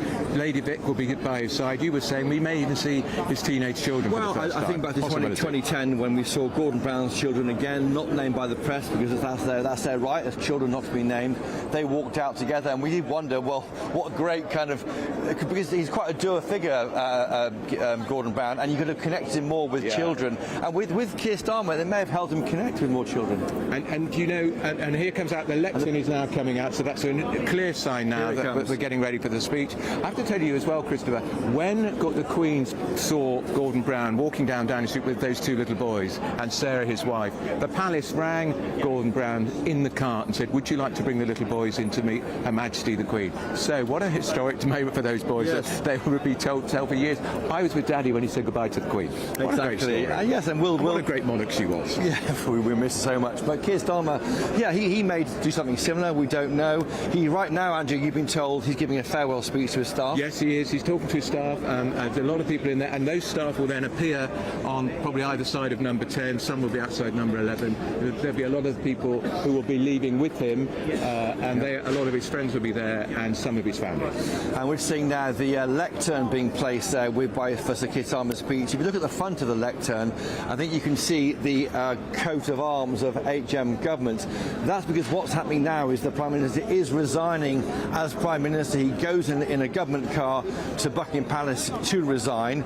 Were he doing a political moment, Andrew, it wouldn't have the coat of arms on. So because he's already resigned as Labour leader. That happened on Friday when he was replaced by Sir Andy Burnham.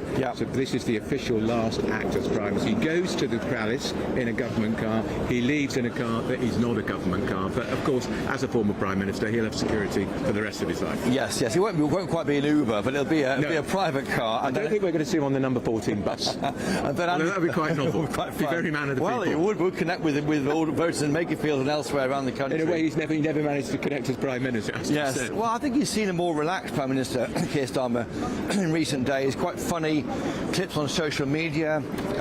And he got the too little, too late. And that great line about the football. He wishes both teams well in the final, but especially Spain. And we're all cheering for Spain last night. Even I was, and I don't do football. We really were. And also that line about we may not have the World Cup, but we've got the Falkland Islands. Brilliant line. And he found his voice. He did. Almost almost like England finding their football in that third place playoff on Saturday night. When the pressure was off, suddenly he became the PM he may have wanted to be in the first place. But he's always failed, I think, to connect to voters properly. And I've always been struck by the vitriol fired at him. Very, very unpopular Prime Minister. And that isn't quite marry with the person we would see behind the scenes. And Labour MPs told me at those local elections they had never encountered such hostility to a Labour leader, and some of those MPs have been an MP for 30 years. By my watch, though, it's 12 minutes till Sir Keir Starmer quits as Prime Minister. And we'll be there for it. Chris, Andrew, thank you very much. Outside Downing Street. Let's bring back our panel. Sebastian, Andrew, of course, been referring to the fact that Keir Starmer never seemed to be able to rise to the occasion, to connect emotionally with people. And even though in some ways he was quite a normal kind of guy, people had this hatred for him. Where do you think that came from? It's really puzzling, because I remember seeing him on panels in probably about 2015. He was a backbencher, he'd just come in, and he really electrified his audiences. I was really struck by him, and that was the reason I voted for him for leader when he came up, because I'd seen him act. And then when the camera was pointed in front of him, he just couldn't harness that same energy, and I think that's what everybody saw. It was a more staid, more wooden version of himself. And it is hard. You're trying to be very cautious, you're trying not to upset anybody. But it never really came through, and I think that's maybe, once the pressure's off, why we've seen a slightly more relaxed man off the other side as well. And I wonder whether his post-prime ministerial life will be a little bit more colourful than perhaps it was when he was in office.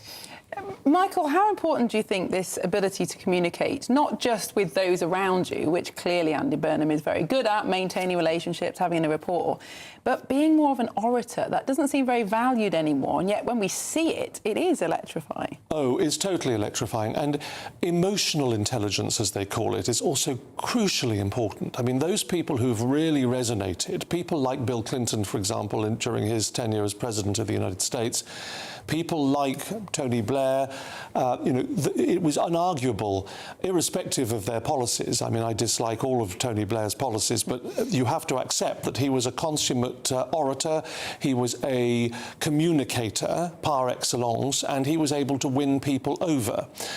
People who don't do that, very often those who project an image of moral superiority, perhaps, or people who project what they think is right over and above the wishes of the people who've elected them. So there's that moral superiority, that sort of legalistic framework where, computer says no, the courts say, or my interpretation of the law thinks that we should do it this way. That is where I think Keir Starmer really went wrong. And it isn't a court of law. The general British public want to hear that they are being listened to and want their goals achieved. And it's about that type of leadership that isn't just making decisions, it's making decisions whilst listening to the British public and giving the impression that you're listening. So I think those things are particularly important. And Andy Burnham is going to have major decisions very early on, and you're not going to be able to please everyone all of the time. I think that within minutes of him getting into Downing Street, he'll be seen almost certainly by the Chief of the Defence Staff, Air Chief Marshal Sir Richard Knighton, and he will have to make decisions. One of those decisions will be, for example, on Iran and what's happening in the Middle East. It's heating up in the Middle East. 3 American service personnel were killed by Iran, a missile attack in Jordan in the last couple of days. The Americans are going to want to know, can we use British bases for our warplanes to strike Iran? RAF Fairford, can we use Diego Garcia?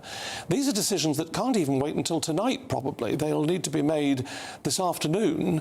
These are the sorts of decisions that have consequences.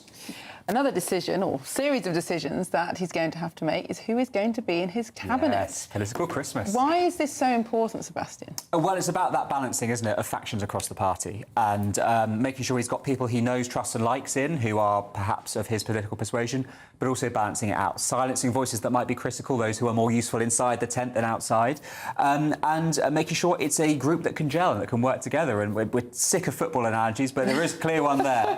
You've got to make sure that your stars can cooperate with each other. So that will be the challenge ahead. He seems to have kept most of it pretty contained. We don't really have an idea of what's going on, which is a good sign of a non-leaky early administration. But yeah, let's see. I'll be keeping my eye out for the Chancellor pick. That'll be the crucial one, of course. And some people's money is on Shabana Mahmood. Yeah. She's clearly been a good performer, or perceived to be a good performer, as Home Secretary, but nobody really has any idea what her economic views are. No, and it kind of makes sense for it to be her in the sense that we had all sorts of names last week, didn't we? But she was the last one to come out, and if you were PM, you would probably brief that just to give the markets a slight heads up. It's a volatile job in the sense that it does move markets, and you want somebody who's going to be stable because those bond yields affect all of us financially. And of course, one of the reasons for not choosing Ed Miliband, who was an early favourite, was the impact on the bond market. We're just looking at pictures now of the King arriving at Buckingham Palace, ready for a very busy day, receiving one outgoing Prime Minister and one incoming Prime Minister. Of course, famously, the King does not live at Buckingham Palace. It's probably unlikely ever to live there again, but it is still the seat of those very important state and ceremonial occasions, this being one of them, Sir Michael Ellis. Do you know which room this kissing of hands or non-contact kissing of hands takes place in within Buckingham Palace? We're not able to say for security reasons, but there is actually a traditional room. We'll be able to recognise it because what does happen, although the press aren't allowed in, obviously, to the private audience, there's a still photographer who will take one or two shots, and we'll be able to recognise the room when that photo is released. And there's a photo usually of the new Prime Minister shaking hands with the Sovereign and bowing. And the meeting can last some time. I mean, they have in the past lasted up to 45 minutes. I seem to remember Gordon Brown's went to nearly an hour, but when he became Prime Minister. But they can also last a lot less than that because, of course, the King will have seen Sir Keir Starmer very frequently, and this will be a taking leave type meeting. So I wouldn't have thought it would last very long. Of course, Buckingham Palace at the moment, Miriam, is a building site, really, on the inside. There's massive work going on, still another year to go for that. So they will keep rooms there for the King and members of the royal family to use periodically, but there are other locations nearby. Well, we do have Cameron Walker on the ground there for us at Buckingham Palace. He doesn't have a hard hat on, as far as I know. Cameron, what are you seeing from your vantage point? Yeah, I left my high vis at home, Miriam. Yes, the King took off from Gloucestershire, where Highgrove House is, in a helicopter, landed at Kensington Palace and then drove a short distance down Constitution Hill to Buckingham Palace. You just saw his Range Rover go in the last couple of minutes. This is a trip which, well, wasn't particularly planned, bearing in mind the King's diary is planned way in advance. He has to be in Cambridgeshire later on and then somewhere else tonight as well. But nonetheless, it is his constitutional duty, isn't it, to formally accept the resignation of Sir Keir Starmer, which will be happening in the next half an hour or so. And then he will, of course, invite Andy Burnham to form a government, because Andy Burnham, as the new Labour leader, can convince the King that he can command the confidence of the House of Commons. And that is the phrase that the King needs to hear to invite Andy Burnham to form a government in his name. So His Majesty will be preparing for that audience. As Michael Ellis says, we are expecting some stills photography of that moment. We're also expecting to bring you inside Buckingham Palace and the quadrangle of Buckingham Palace later on to see the arrival of first Sir Keir Starmer, the Prime Minister, and indeed Andy Burnham too, to accept that role from His Majesty the King. And then the formalities at Buckingham Palace are over. That short period, of course, that the King is without a Prime Minister following Starmer's resignation, and just before he invites Andy Burnham to form a government, those powers kind of by kind of royal prerogative return to him. Clearly, if there's some kind of crisis, then you've got government ministers who are still in post until this afternoon, of course, where Andy Burnham will appoint his new cabinet. But he will advise the King in which ministers to appoint, and that formal process of appointing government minister is done by the King. The King is pleased to approve the appointment of X, Y, and Z minister. And then tomorrow, the King is expected to be back in London, in Buckingham Palace, for the first Privy Council meeting with the new administration. I think we've just had a technical problem with Cameron there, but we're still seeing pictures of Buckingham Palace. Cameron, can you still hear me? No, I think we've lost Cameron. Can you hear me? Oh, here he is. Continue. Hello. Not quite sure where I got to then when you lost comms. Apologies for that. So, yes, what I was saying is later on this afternoon, of course, once the King is appointed, once he's invited Andy Burnham's form government, and Andy Burnham is the Prime Minister, Andy Burnham, as the new Prime Minister, will, of course, appoint government ministers, or I should correct myself and say advise the King on which government ministers to appoint, because it is, of course, His Majesty that approves the appointments of various ministers within that cabinet, but clearly on the advice of Andy Burnham, because as a constitutional monarch, the King is not political. It is solely down to Andy Burnham. Of course, he will get to meet them all inside Buckingham Palace again, because it will be the first Privy Council meeting of Andy Burnham's new administration inside Buckingham Palace, where clearly the business of the realm and the Commonwealth will be discussed with the King. Thank you very much. Outside Buckingham Palace there, Sebastian and Cameron talking again about those important decisions appointing cabinet. Andy Burnham is also going to have some policy decisions that he needs to make straight away. He said he's going to scrap digital ID cards, very unpopular policy, and also the jury reforms that would have seen some trials carry on without juries. Do you think it's fair that Andy Burnham is being characterised as vibes only? He has already started to announce some policies. He has, to a certain extent. I mean, digital ID is an easy one to scrap because A, it was unpopular, B, it was, I think, unfunded, and C, you don't have to replace it with anything. It can just go away. If you start fiddling with the judicial system, you then have to find other solutions. The prisons problem, the sclerosis within the wider judicial system isn't going to go away, so you have to come up with some answers. And we've heard a few bits and pieces from him in terms of what he would do. We haven't talked about how he's going to pay for it, and that, of course, is the balancing act you have to play as Prime Minister. So there's going to be more detail to come from him, and often it's that second part that becomes unpopular and that starts arguments. So he's kind of doing the easy stuff first, but it is his first day in office. The question will be, Sir Michael, is when he does have to make those difficult decisions, and particularly that will be around tax and spend. We know that he doesn't particularly want to cut welfare. He's got lots of socialist ideas and socialist programmes, but our country is so heavily indebted. We're paying such an enormous amount on debt interest. Really, he doesn't have much room for manoeuvre. Do you think the Parliamentary Labour Party will hold together once he does have to start making those tough decisions? No. In short, I think it's deeply factionalised. I think it started life deeply factionalised 2 years ago, and it remains the case. And after all, it's basically what brought Sir Keir Starmer down as Prime Minister. The same facts exist because, of course, his Defence Secretary resigned because there wasn't enough money going to defence. One of the reasons why there wasn't enough money going to defence to properly protect the realm was because the welfare budget is too high. If you're not going to cut the welfare budget, you're going to be left with the same problem. That, coupled with the fact that he's also apparently said that he wants to increase the international aid spending. So these measures will actually have consequences for him politically because you cannot square that circle unless you make some pretty brave decisions. And it's all going to depend on the extent of A, his political courage, but B, also his ability to play with the deck of cards that he's been dealt with the numbers game in his party, the Parliamentary Labour Party, and see if he can persuade those people who otherwise are going to be disaffected. And there are going to be people who are disaffected straight away when they're overlooked for appointments, when they're sacked, when they're not promoted. That is inevitable, and even the best prime ministers will eventually run out of room. You know, it happened to Margaret Thatcher after 11 and a half years. It happens to all of them.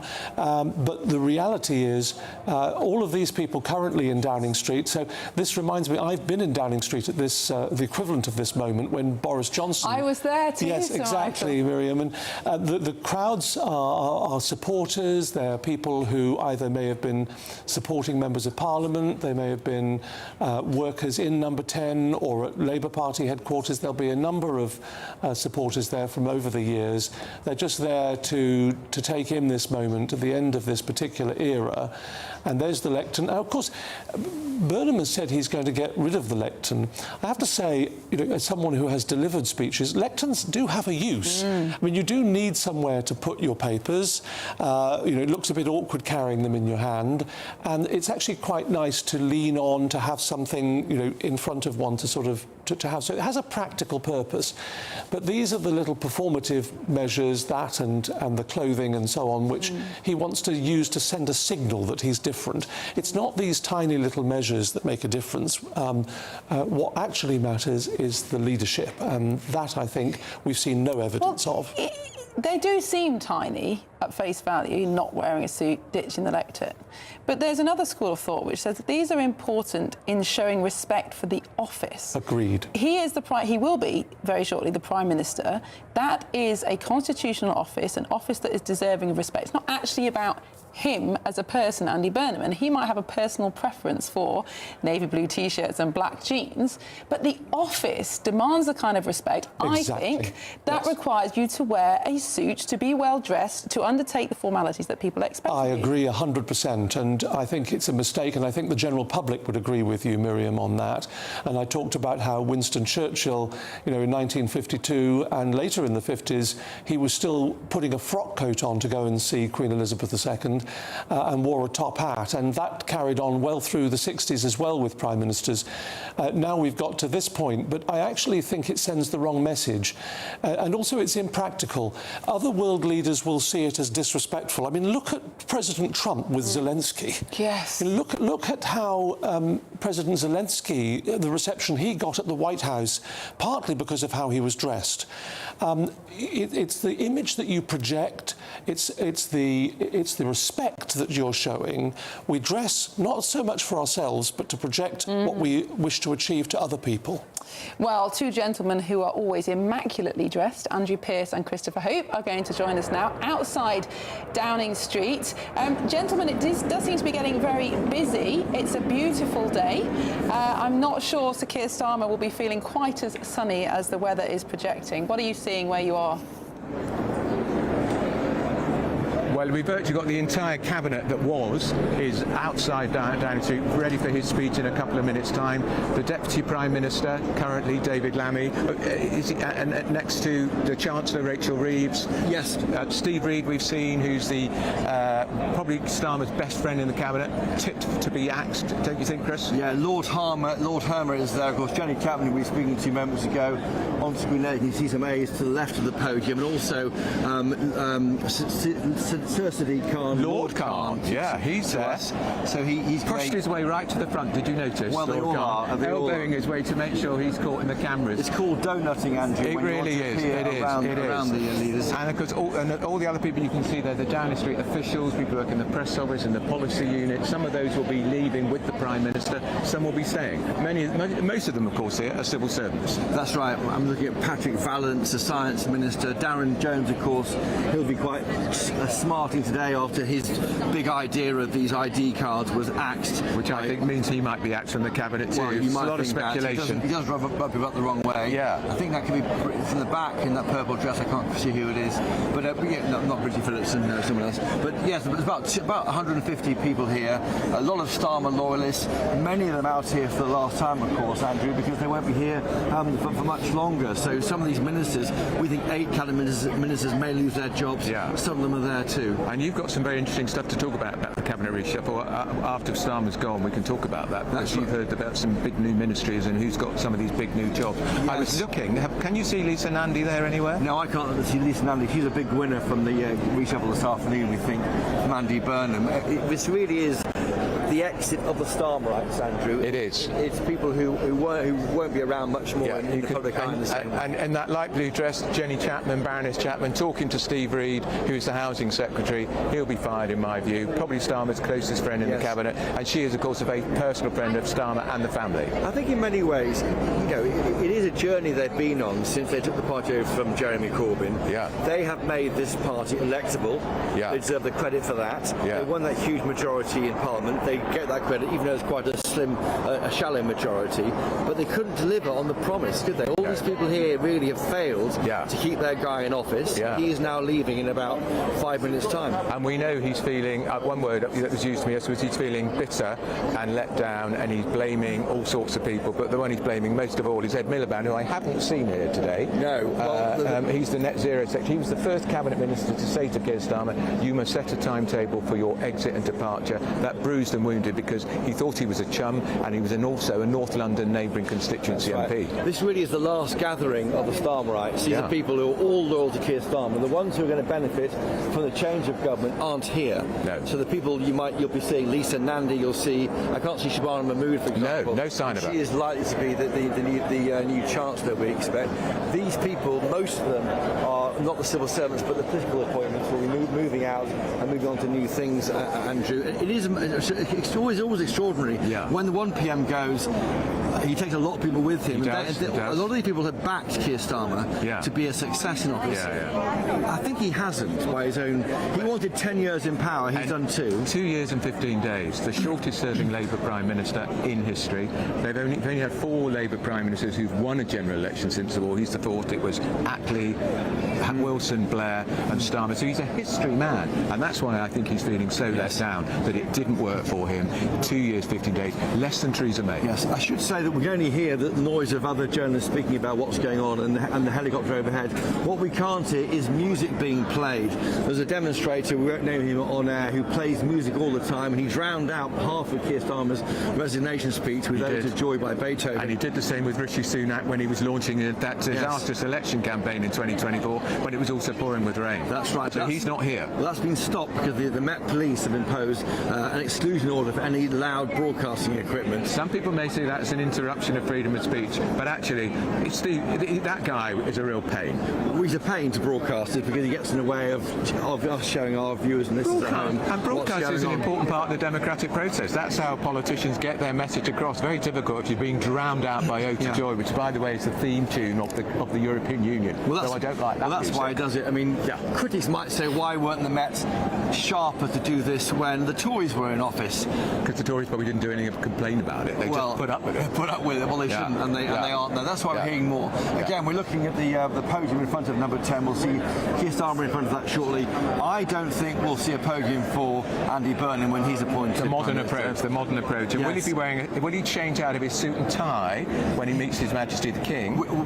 And be just in a t-shirt under the suit? It might get changed in the back of a car. I'd heard on very good authority last week that had England won the World Cup this morning, he'd have worn an England World Cup shirt with a number 10 on the back, 10 being 10 down. Imagine that. Well, I wanted to win the World Cup, but I'm glad we were spared that. I thought it was cringe-making, actually, when the Prime Minister was at that summit with the Norwegian Prime Minister, and they both wore their national shirts before the match, because it just didn't work for Keir Starmer, did it, really? It just looked gimmicky. But both do like football. I think Andy Burnham is arguably a better player than Keir Starmer, being 20 years or 10 years younger or so. But it's a glorious day here in Danshire. I've been to many of them. We're poured with rain when Rishi Sunak quit as Prime Minister to start that election campaign. He lost. The sun is shining, and you remember a whole bright new dawn when Tony Blair came into power in 1997? Those were heady days. And of course Starmer entered number 10 with a majority of the same magnitude as Tony Blair. And it all went wrong in 2 years. They were too greedy with that majority. They should have been a bit more open about having to raise money to pay for the bill from COVID. It didn't happen. They've been looking around for groups to pick off: farmers, old people with the fuel allowance and so forth. And they created endless enemies. And it eat away at their... And people tell me as well in the government that he lost his authority completely with his backbenchers when he backed down on the revolt on welfare. It was only a £5 billion cut to personal independent payments. Wasn't even a cut. It was not going up by 5 billion. It wasn't going to go up. And then he backed down on that, and then people said that was a catastrophic loss of authority with the parliamentary party. And after that, the party became unmanageable, and his time was always up from then on. Did you think? Yes, indeed. And we already have a letter from Kemi Badenoch released in the past few minutes. Now, of course, she's written to Andy Burnham, setting out what she would do to help, in inverted commas, the Labour government. She's doing that because the Parliament isn't sitting. The House of Lords is sitting, not the Commons. Yeah, amazing, isn't it? So 43 days of no scrutiny of the new Prime Minister. And that's why she's saying, we'll support you if you want to axe the benefits bill or cut it in some way. Yeah, she said every one of the Tories' 118 MPs, that's all they've got, the Tories. That's a measure of how badly they did at the last election, would support benefit cuts. But there's 400 Labour MPs, they don't really care about that, do they? No. And of course, we know so little about what Burnham's going to do, Chris. Someone said to me the other day, we know more about his taste in Manchester music. That we've learnt more about his taste in Manchester music since he's become an MP than what he's going to do to this country. And how he makes a cup of tea. And how he makes a cup of tea. By the way, frivolous things, really. Frivolous. And also, he hates people who leave football matches early. What's the big deal? What's the big deal? Well, these are the more important things to worry about. Okay, to be fair to him, he's connecting, isn't he? Yeah. These are things which the big stuff is not being talked about. The smaller stuff people remember.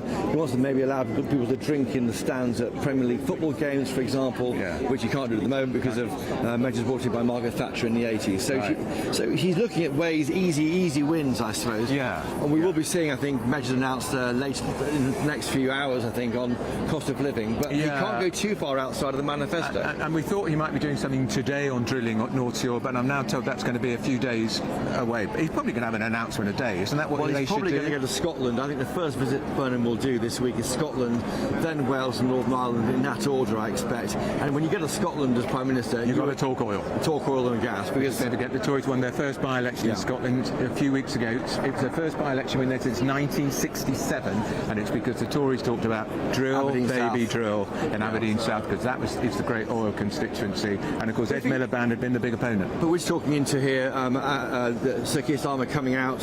He should be out in about 2 minutes now. Andrew, how do you think history will judge him? He was, I would say, a decent man.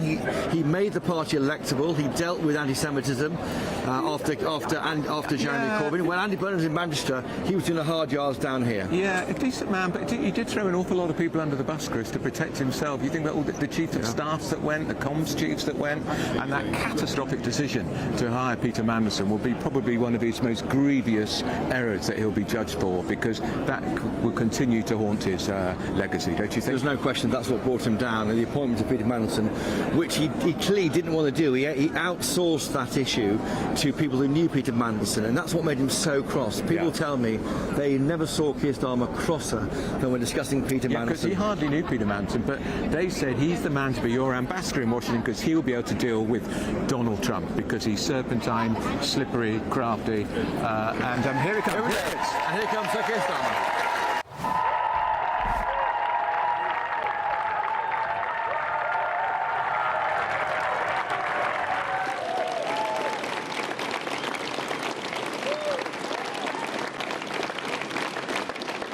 Thank you.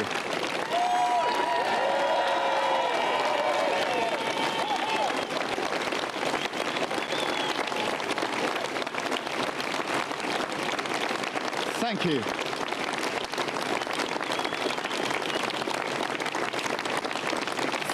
Thank you very much, and good morning.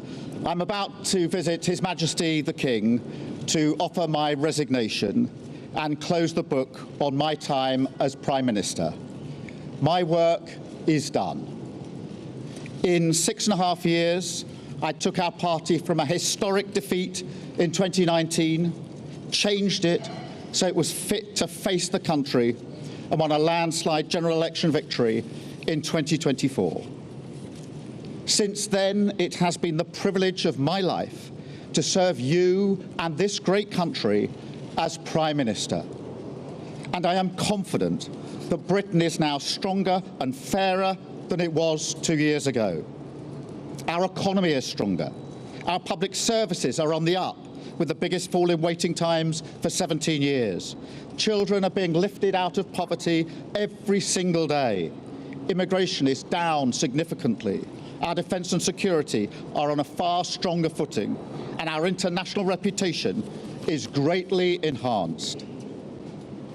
Yet the thing I will always take away with me, the most humbling aspect of this job, is the front row seat you get to witness the greatest things of this country in action.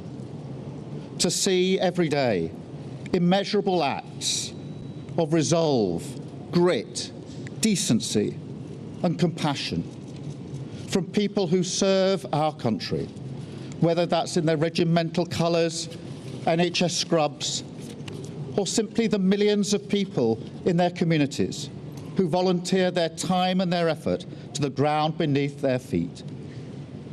We face a world now where our enemies will stop at nothing to divide us because of our values, our freedom, our decency, and frankly, because of our unflinching resolve towards the brave people of Ukraine.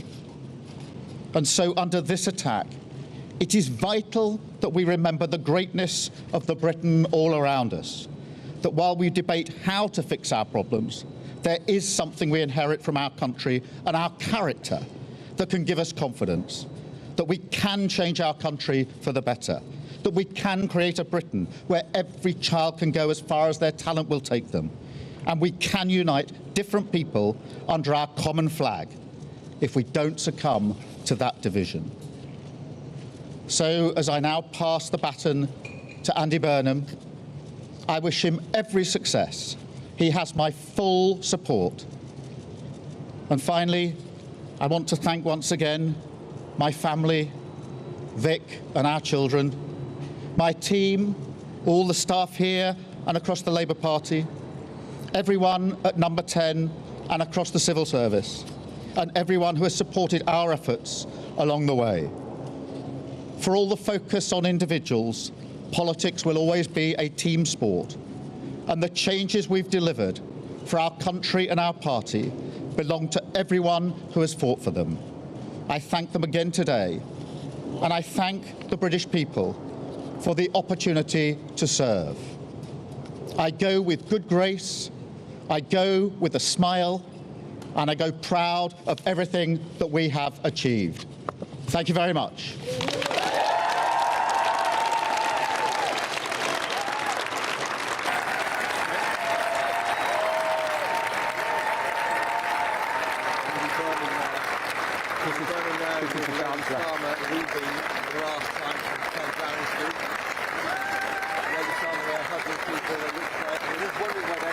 The children of the Starmer, we don't know that, but we're seeing they're walking out now down Downing Street, and significantly he chose to kiss the Chancellor of the Exchequer, Rachel Reeves, because they came in together and they go out together, and they're waving now as they walk down Downing Street. His last trip in the car as Prime Minister, on his way to Buckingham Palace. On his way to Buckingham Palace. That's right. We're getting him now into a government car. Lady Starmer there and Sir Keir Starmer walking out Downing Street for the last time, being photographed. Still clapping here.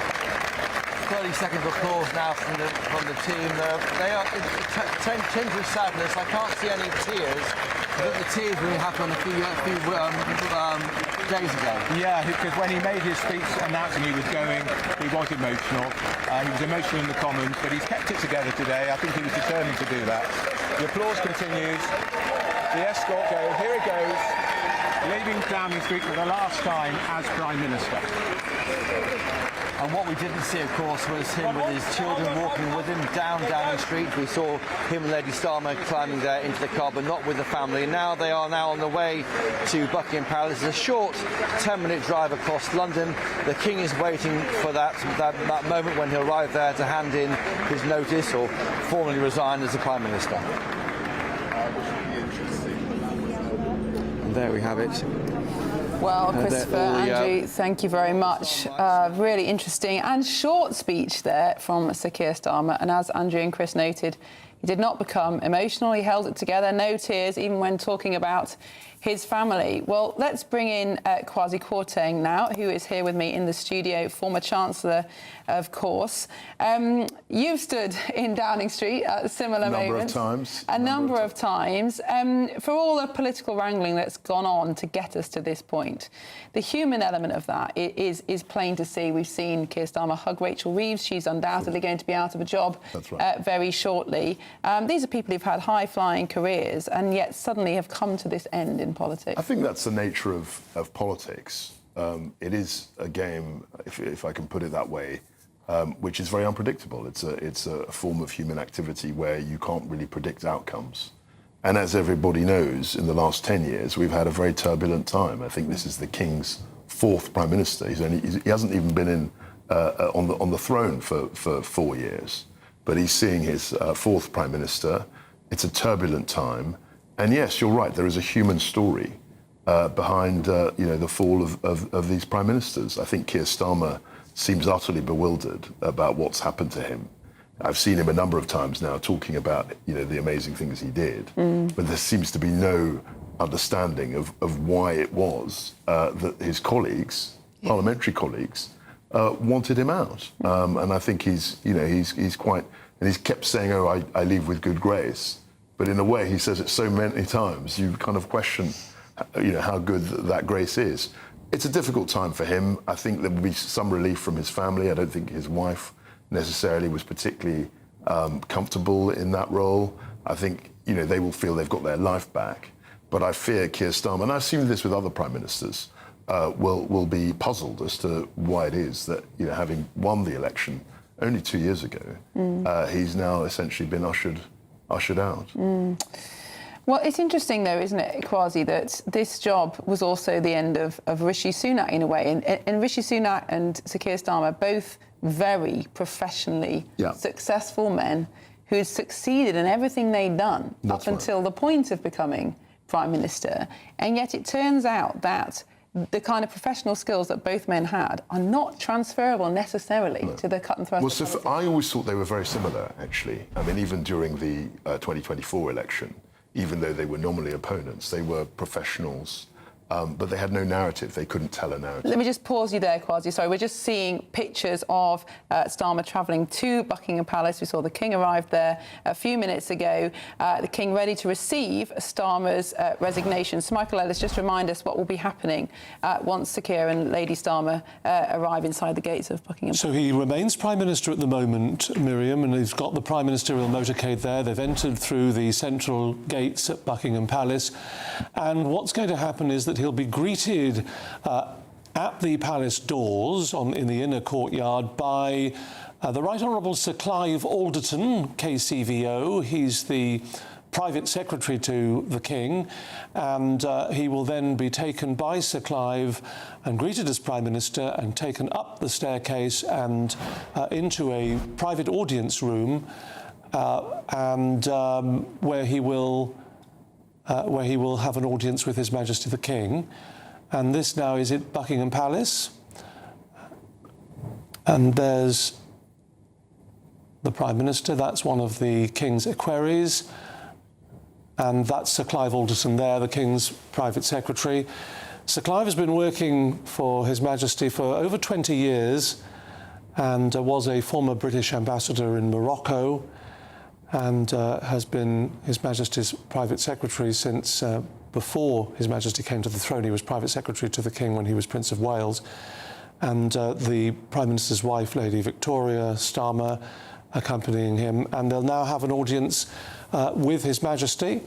And at that audience, he will offer and tender his resignation to the King. And we assume that the King will accept that resignation, and he will take his leave and go off to an undisclosed location of his own choice, perhaps home. And it is, of course, the fact we should remember that the outgoing Prime Minister remains a Member of Parliament. And Sir Keir Starmer has said that he will continue. He won't cause a by-election. We'll have to see about that. But it's, I think, more debatable whether he will remain an MP after the next general election. He'll probably not want to cause a by-election. He'll remain until the general election, I would imagine. But I'd be surprised if he wanted to stand again. Few ex-Prime Ministers wish to remain in the House of Commons. I think Edward Heath did, but few do, and he'll probably go and do something else. I doubt we'll see much of him in the House of Commons, that having been said. He may not cause a by-election, but I doubt we'll see much of him there. Things will move on very, very quickly indeed, as is this rather ruthless political game, as Kwasi was saying. They will move on in very short order. In fact, the Downing Street area will now be being cleared of his people and ready for a new broom and new people to be put in who are Andy Burnham's crowd. And it has been a fairly bloodless coup, hasn't it, Kwasi? No leadership election, no kind of internal infighting, publicly at least, between leadership contenders because of that. But Andy Burnham is coming from outside of Parliament, at least until recently. Why could the Labour Party not find a candidate from amongst their benches? It was an extraordinary coup, as you put it, and it was bloodless, it was efficient. Keir Starmer was shown his marching orders. And Andy Burnham, having been the so-called King of the North, is now coming down and taking over the capital and the country. And viewers will be thinking, how on earth did that happen? I think the main thing was that Keir Starmer had made so many mistakes that their local election results were a disaster.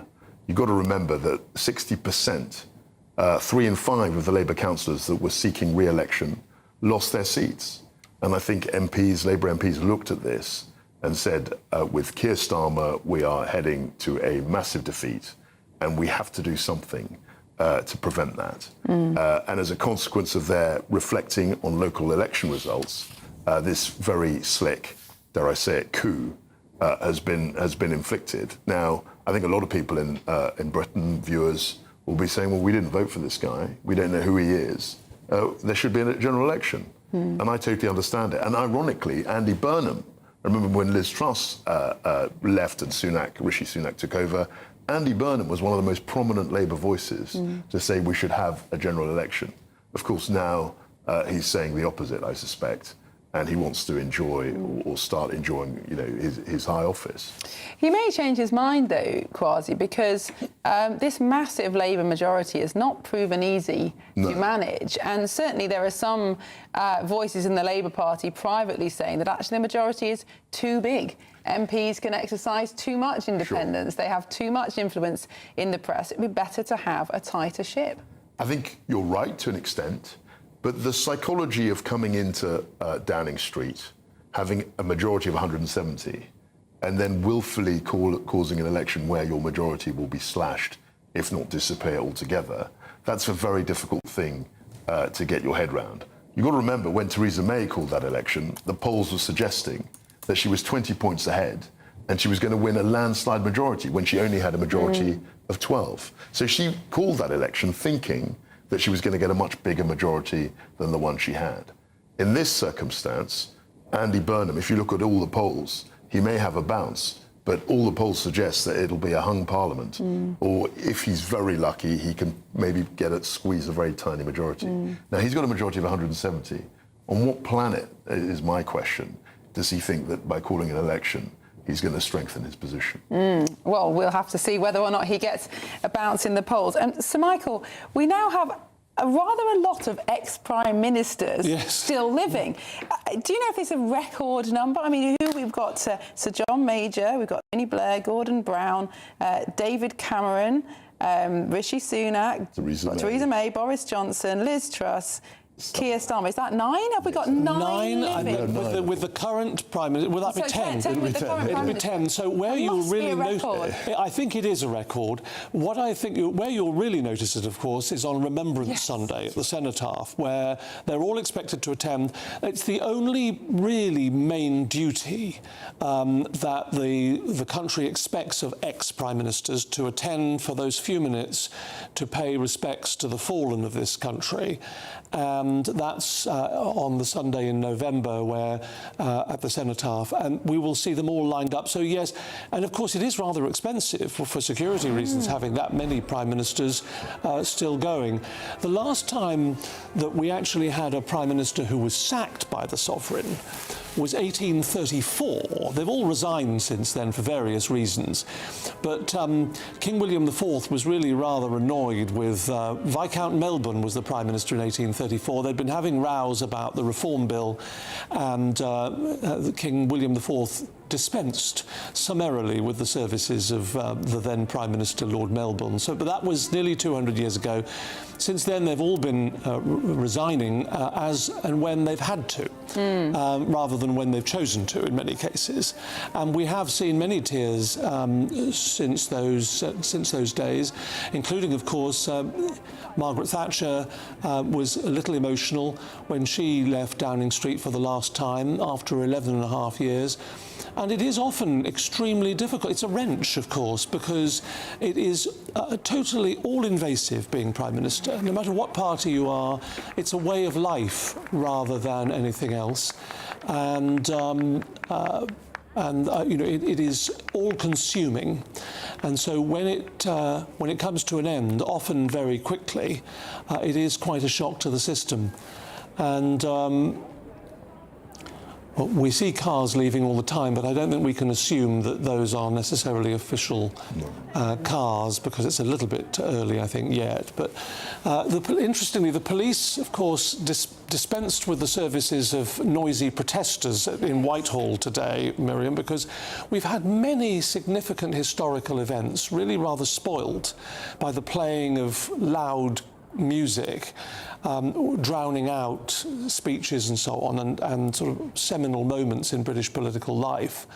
And so they've issued an order, the Metropolitan Police, and many would say about time too, to ban the playing of amplified music in the Whitehall area.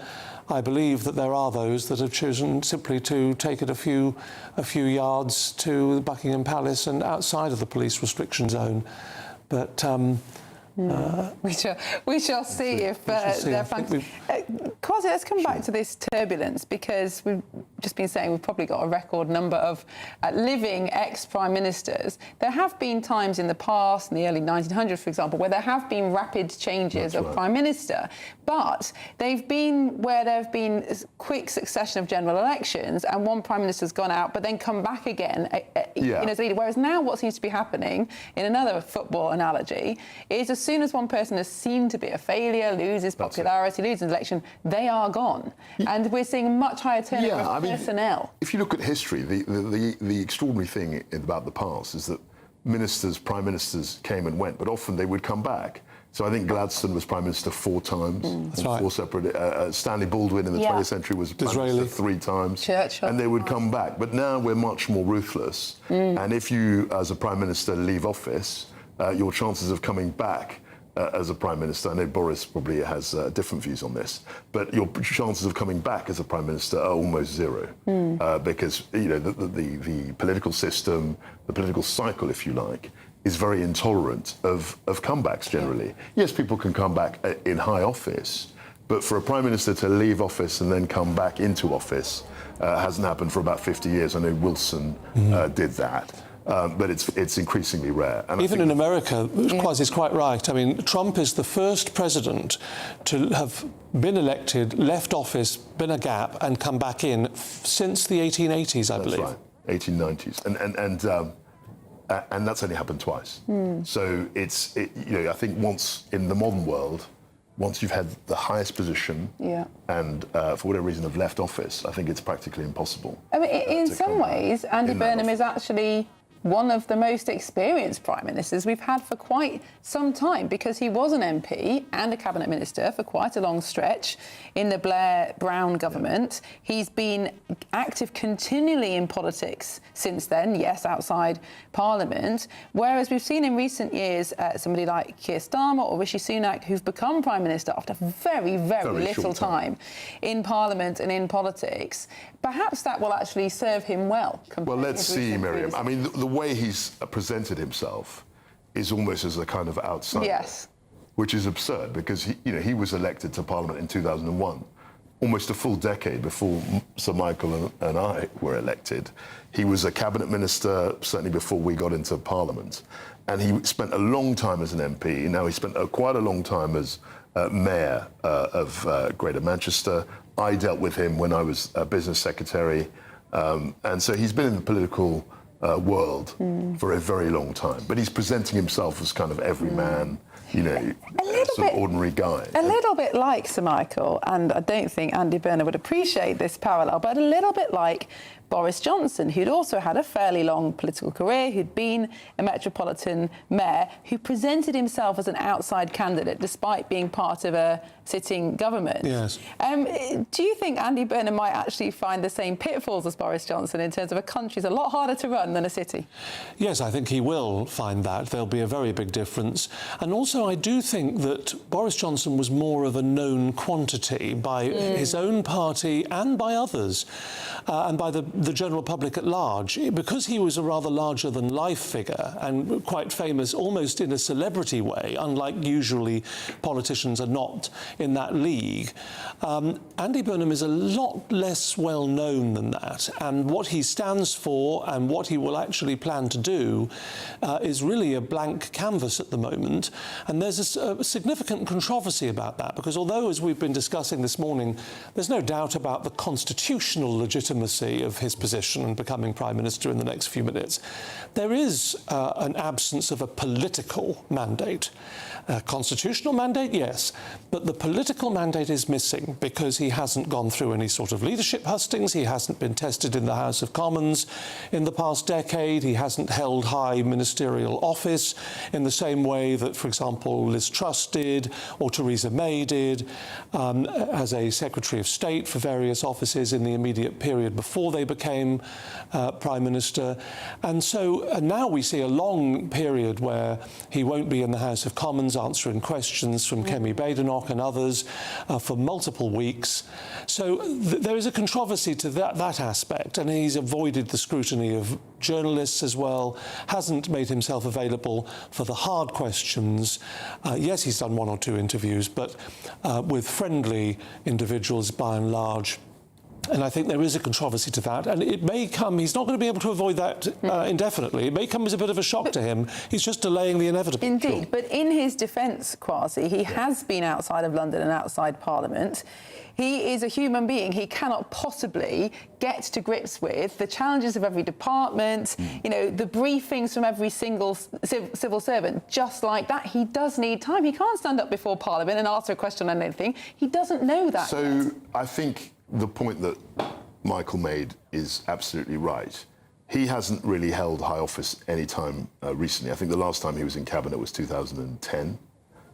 So lots of things will have happened that he's not really aware of. And you're quite right, he probably needs the summer to kind of do his homework and then face the House of Commons, face the Leader of the Opposition when he comes back in September. But I think it'll be a shock to him. I think the kind of intensity of PMQs, the forensic nature of the questions will put him under a huge pressure and spotlight. And his style isn't a combative one. He's someone who likes to be liked. He's quite funny. I had good dealings with him when I was Secretary of State and he was the Mayor of Greater Manchester. But I think the House of Commons, the rough and tumble House of Commons, I'm not sure how robust he will be in that context. We are hearing now that Sir Keir Starmer has formally resigned, so we now have that roughly half an hour period where we are without a Prime Minister. It's Michael Ellis, Kwasi talking there about the robustness of Parliament, and Andy Burnham is now going to be facing a Leader of the Opposition who very much has got to grips with that robustness. Kemi Badenoch made huge strides in her parliamentary performance, enjoys now the cut and thrust of Parliament. He's going to be on the back foot, given her experience. Very much so. And the House of Commons is a bear pit. And, you know, I have sat behind Prime Ministers whose hands I have seen shaking at the dispatch box, literally. And those are experienced people who've been through it before. It is ruthless and it is relentless. And there is no point... You have to really have the hide of a rhino to put up with both the pressure, the intensity of it, the stress, the demands of the office. It is a very hard office to achieve, and you can't just do it with platitudes and fluttering your eyelashes, however impressive those eyelashes may be. Mr. Burnham being famous, of course, for his eyelashes. But I think you know, he's going to find that it's going to be quite a challenge, Miriam. Indeed, and he says he wants to move away from political point scoring, but Kema Badenoch has made clear that she's keen to score points, and of course that is the nature of politics. Well, let's cross back to Downing Street. We've heard from Sir Keir Starmer, his resignation speech. We can now join our political editor, Christopher Hope, who has a guest with him. Christopher.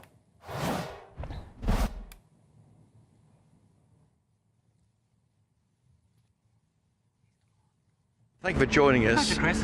How is your friend Keir Starmer today? Well, what we just saw was the Keir I know. Grace, dignity, forward-looking. Even though he is leaving this extraordinary building, he's doing so with his head held up high, with a smile on his face, and with his best wishes for Andy Burnham. Is he angry about what's happened to him? Because he's talking about his achievements. If so, why is he out of office? Chris, I don't think you saw an angry man at that podium. I think you saw somebody who sees the big picture. The big picture for Keir has always been about this country, putting this country first. That's what he did when he's made the really tough decisions he's had to make over the past few weeks. I think he's behaved with real grace, real dignity, absolutely putting this country first. He resigned 2 or 3 minutes ago in front of the King. How will history judge your friend Keir Starmer? I think they will judge Keir as the leader of the Labour Party, who took it from a historic defeat to victory within one term, turned it around from a party of protest to a party serious about politics, and then as a Prime Minister who within the space of 2 years stabilised the economy, put in place the building blocks to make this a fairer society, and put us back centre stage in the international arena. I think history is going to be very generous indeed, rightly so, to Keir Starmer. And you've been with him this morning. Was he saying much behind the scenes? What was his last speech to staff like? Typically Keir. What he wanted to do was thank the people who work for him in a really personal, human way. To Keir, nothing matters more than the dignity of other individuals in who he interacts with, whether that's the lovely people who clean this building or his fellow cabinet members. He treats everybody with... So he thanked the cleaners? He thanked everybody, Chris. Everybody in this building. And what's next for him? Will he go back to private practice in the law after being an MP? Will he want a job on the international stage?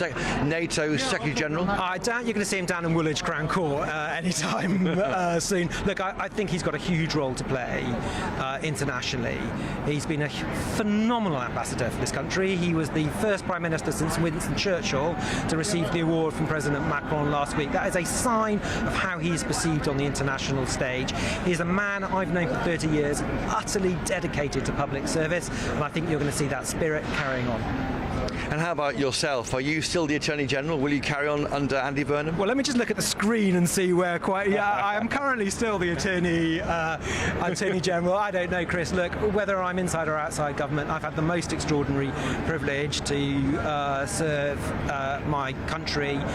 I will be carrying on supporting this government, whether I'm sitting on the back benches in the House of Lords or not. Would you want to carry on? It's not about individuals, to be honest with you, Chris, at this stage. Certainly not individuals at the kind of low level that I am. You're the Attorney General. Yeah, I know, but we've got to get out of this world in which it's all about individuals, who's up, who's down, right? Andy will have a wide pool of really brilliant people to pick from. Whatever happens, I just wish him the best of luck, because if Andy succeeds, we all succeed in this country. I'm going to ask you finally about the Chagos Islands deal. I'm so sorry. This is GBNews. We care about it, and you care about it. I do. Is it dead? Is it dead? I only smile because I'm always associated with it for reasons that have never been entirely clear to me. But I support government policy. We're doing it, Chris, because of security, not because we kneel down and pray at the altar of international law, as sometimes that's portrayed as. Some people say about you. Yeah, well, they do. But look, let me tell you what I'm about, which is putting the national security interest of this country first in every decision that we take as a government. And that was a decision that was all about national security, and if you want evidence for that, the last Conservative government had 11 rounds of negotiation. We just picked it up and dotted the I's and crossed the T's. They told us they were going to talk and talk and talk it out, and then Labour folded and paid $35 billion to Mauritius to give it away. Yeah, sure, that's what they say. I mean, as I say, Chris, there is nothing more important for any of us in government than national security and defence. And all those decisions have that at the forefront of our mind. What about these Chagossians who've gone back to their homeland? Why can't the government help them be there, live there? Well, look, Chris, probably today is not the day to be getting into the details of that, but I do want to stress this really is about the national security interest of this country. Okay. Andy makes some decisions. It's not going to be for me to dictate those, but it's about national security. It's about defence. And that deal carries on. Well, in about, let's again look at your screens. In a few minutes' time, there's going to be a new Prime Minister. It wouldn't be appropriate for me to bind anybody. Lord Herman, it's great to have you here. Thank you for joining us, and come back on GB News in the future. That'd be a great pleasure. Thank you. Okay. Lord Herman there, we're trying to push him on the Chagos Islands deal. Why not? He thinks the deal might carry on, but we'll wait and see under Andy Burnham. Joining me now is Andrew Pearce. I flipping hope it doesn't carry on, because it's a stupid deal. It's a stupid deal, and Trump says he doesn't want it either. So I don't see how Andy Burnham... It was like Andy Burnham took his first fight with the President of the United States over the Chagos Islands. Please. Well, my forecast on the issue of Diego Garcia is that on day one, maybe tonight, was a phone call from the White House from Donald Trump saying, can we use Diego Garcia to bomb Iran? Can we use your sites in England, southern England, to bomb Iran? And that'll be the first test, and very quickly Andy Burnham will find a test for him and his new Foreign Secretary, whoever that is, who we think might be Ed Miliband, who I don't think will be any fan of Donald Trump. But you heard there from Lord Herman, no bitterness. No. He thanked the cleaners, he thanked everyone. I mean, I do believe that, Andrew Pearce. So, He is that kind of person. I know he was having a meeting at Hubbard's 10 and everybody was invited, so that would be Uncle Tom Cobley and all. And we know, Starmer, we know, privately, behind the scenes, he's a very personable and a very nice bloke. He just couldn't convey that on a national stage, could he? I know, and Lord Herman there wouldn't say if he was going to stay and go, but I got a sense... I make a prediction, he's going. I got a sense that conversation, he's not hanging around. Well, he's Starmer's mate, and Starmer plucked him out of legal chambers, put him in the House of Lords, made him Attorney General. We had thought the Attorney General was going to be Dame Emily Thornberry. She didn't get a job at all. She went to the backbenches. Is she coming back into government as Attorney General? There's a thought. Well, she's currently chair of the Foreign Affairs Committee. We'll wait and see. Which she does very well. Very, very well. We'll wait and see how that plays out. Chris, thank you very much. Interesting interview with Lord Herman there. Let's bring back our panel, Kwasi Kwarteng and Sir Michael Ellis. Sure. Kwasi, one of the things there that was raised in that interview was foreign affairs. Yeah. We know, just going to briefly pause there, we've got this picture of the King and Keir Starmer shaking hands, not kissing hands, shaking hands in Buckingham Palace as Sir Keir Starmer tendered his resignation as Prime Minister to the King just moments ago. Resignation that has been accepted. So we are currently without an official Prime Minister, but of course we do expect Andy Burnham very soon to enter Buckingham Palace and to be asked to form a government by His Majesty the King. Probably not the last time the King and Sir Keir Starmer will ever meet, but certainly the last time they are meeting as Prime Minister. And we do know that the Prime Minister continues to have weekly audiences with the King. So despite the fact that Sir Keir Starmer was our shortest ever serving Labour MP at just over 2 years, he will have got to know the King, I imagine, a little bit and received some advice from him. But interesting, we'll never find out what advice the King gives to Andy Burnham as he comes in, but I'm sure it will be good advice born from long experience. Let's come back to our panel now. Kwasi Kwarteng, Foreign Affairs. Nobody really knows quite what Andy Burnham thinks about some of the crucial geopolitical issues at play. Lord Herman there was asked to talk about the Chagos deal. We don't know what Andy Burnham's thoughts are on that. The Middle East, that is currently a situation in flux. Andy Burnham was one of the first sitting Labour politicians to call for a ceasefire in Gaza after Israel launched its military offensive following the 7th of October attacks. Do you think Andy Burnham could take the Labour Party in an even more sceptical approach to Israel? Oh, I think he will. And I think that's one of the things, rather the reasons that many on the left of the Labour Party were disillusioned with Keir Starmer. They wanted him to take a much firmer stance against Israel. They would have argued, they said that that was losing them a lot of support, particularly in Muslim communities that were traditionally very strongly for Labour. So I think there is an expectation. He's already said it, Andy Burnham. There'll be an expectation on him to take a tougher line on Israel. I think that's a terrible development for lots of reasons. But I can see the political dynamics. Andy Burnham has been out of Westminster for 10 years. Half the MPs he won't even know. Yeah. And in order to appease them, he will have to do some pretty left-wing things, I think, to the detriment of this country. So, Michael Ellis, relations with Israel already much, much worse under Starmer than under the last government. Yes. What could an Andy Burnham government mean for that relationship? Well, the relationship, I think it's fair to say, is already extremely poor. And as Kwasi alluded to, I mean, Israel is an ally of this country and is very important to Western interests and Western defence, including the defence of this realm. Our relations have been damaged by Keir Starmer's premiership. For example, the recognition of a state of Palestine when, of course, hostages were still being held at that time. British and American hostages were amongst those still being held at the time.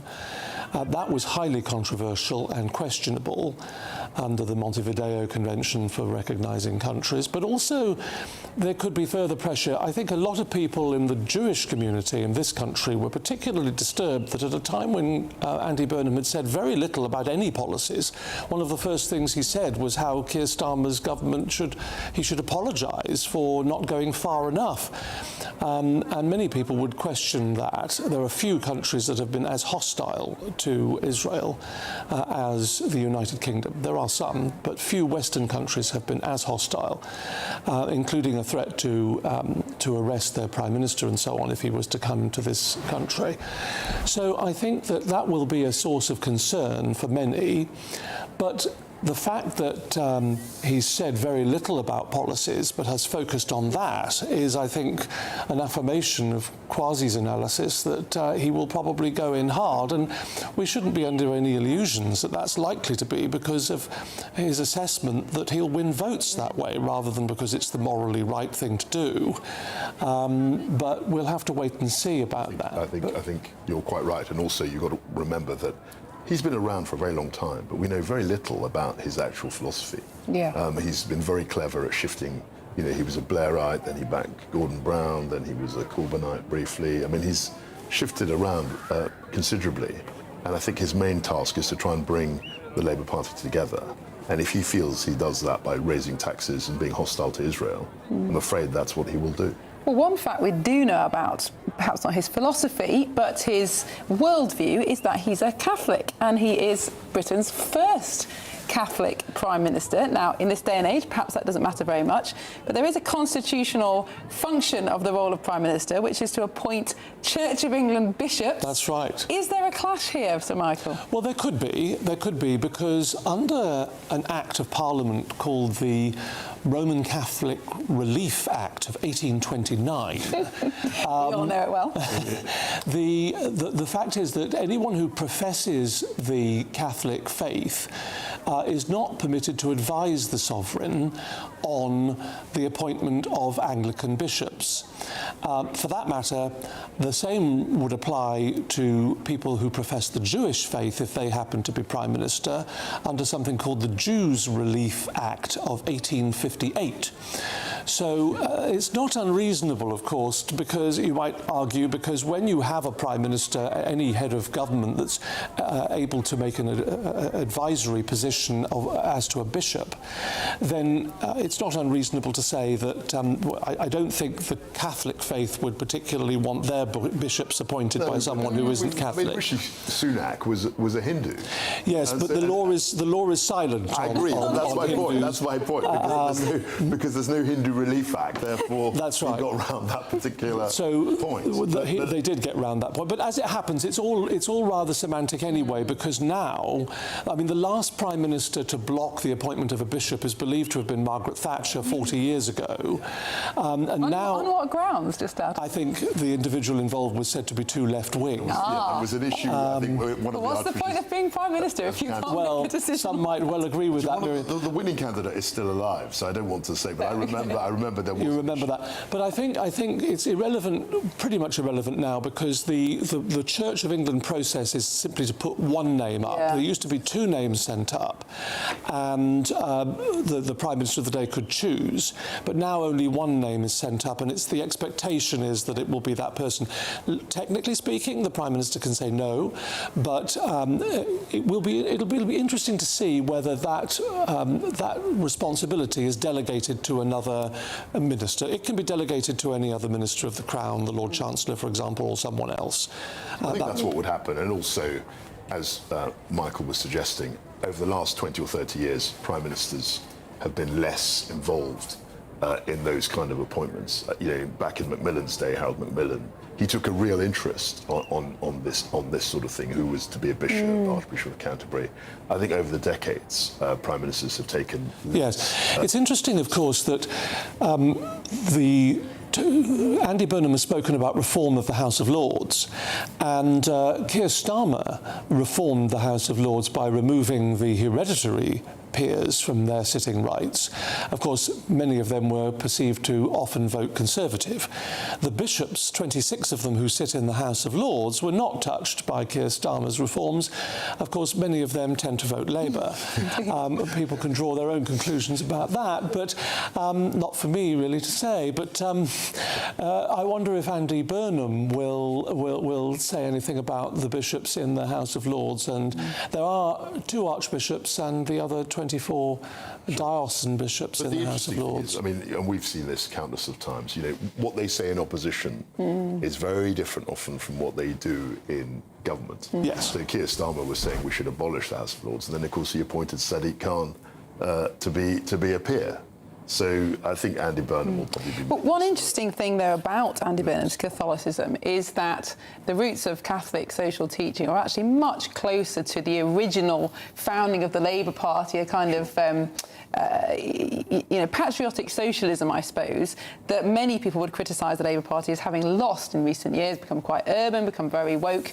Perhaps that kind of blend of northern Catholicism might win votes again amongst the Labour Party. It might be going back to the roots. I mean, in today's day and age, I don't think it makes any difference at all. But you may well be right, Miriam, that many of his worldviews will resonate, and I think that there's a real possibility of that. And many would argue. I think this was the first cabinet. It was said anyway that Keir Starmer's was the first cabinet that was predominantly atheist, and we can sort of make that assessment because each MP publicly gives an oath in the House of Commons after an election, an oath to the sovereign, and whether they affirm or swear an oath is noted. Yeah, I mean, I think Michael makes a very good point in terms of where Andy's come from, and he's appealing more to the northern... Going to have to stop you there, Kwasi. It's Michael. Thank you so much for your help this morning. I'm going to cross back now to Andrew Pearce, who's been witnessing all the action firsthand. Andrew. So the formal process of the transfer of power is well underway. The Prime Minister, Sir Keir Starmer, is no longer the Prime Minister. Andy Burnham, when he arrives here shortly, having seen the King, will promise the biggest shake-up in the way government is done in 40 years. But Christopher Hope, our political editor, is with me. There's already signs about how the change in power is already happening. Yes, quite extraordinary. So what you don't see from our camera here at GB News outside 10 Downing Street is the end of the street. Inside the end of the street, there are around 20, 30 or 40 people, all Team Andy Burnham. They're waiting to assume their position in the office. So in the building behind us, the Starmer team are clearing out, leaving the office. Some are staying on, but a lot are leaving. And the Team Andy Burnham are ready to move in. And we are here for that. Andy Burnham will be here in not so very long, and he'll make that speech. And we think you've got your scoop right, Chris. There's no sign of the... No, they've taken away. What's interesting, that they've taken away the lectern. Does that mean we'll see Andy Burnham appear, not use the lectern? It's so part of our political drama. Stay with us here on GB News for all the latest on the transfer of power for Andy Burnham, our 59th Prime Minister.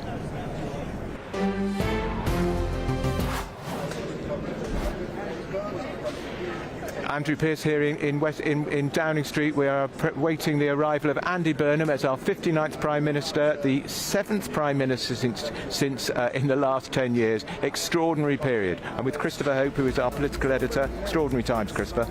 Well, it really is. And I'm Tom Hillwood here live in Westminster as Andy Burnham prepares to pluck his cabinet from the building behind.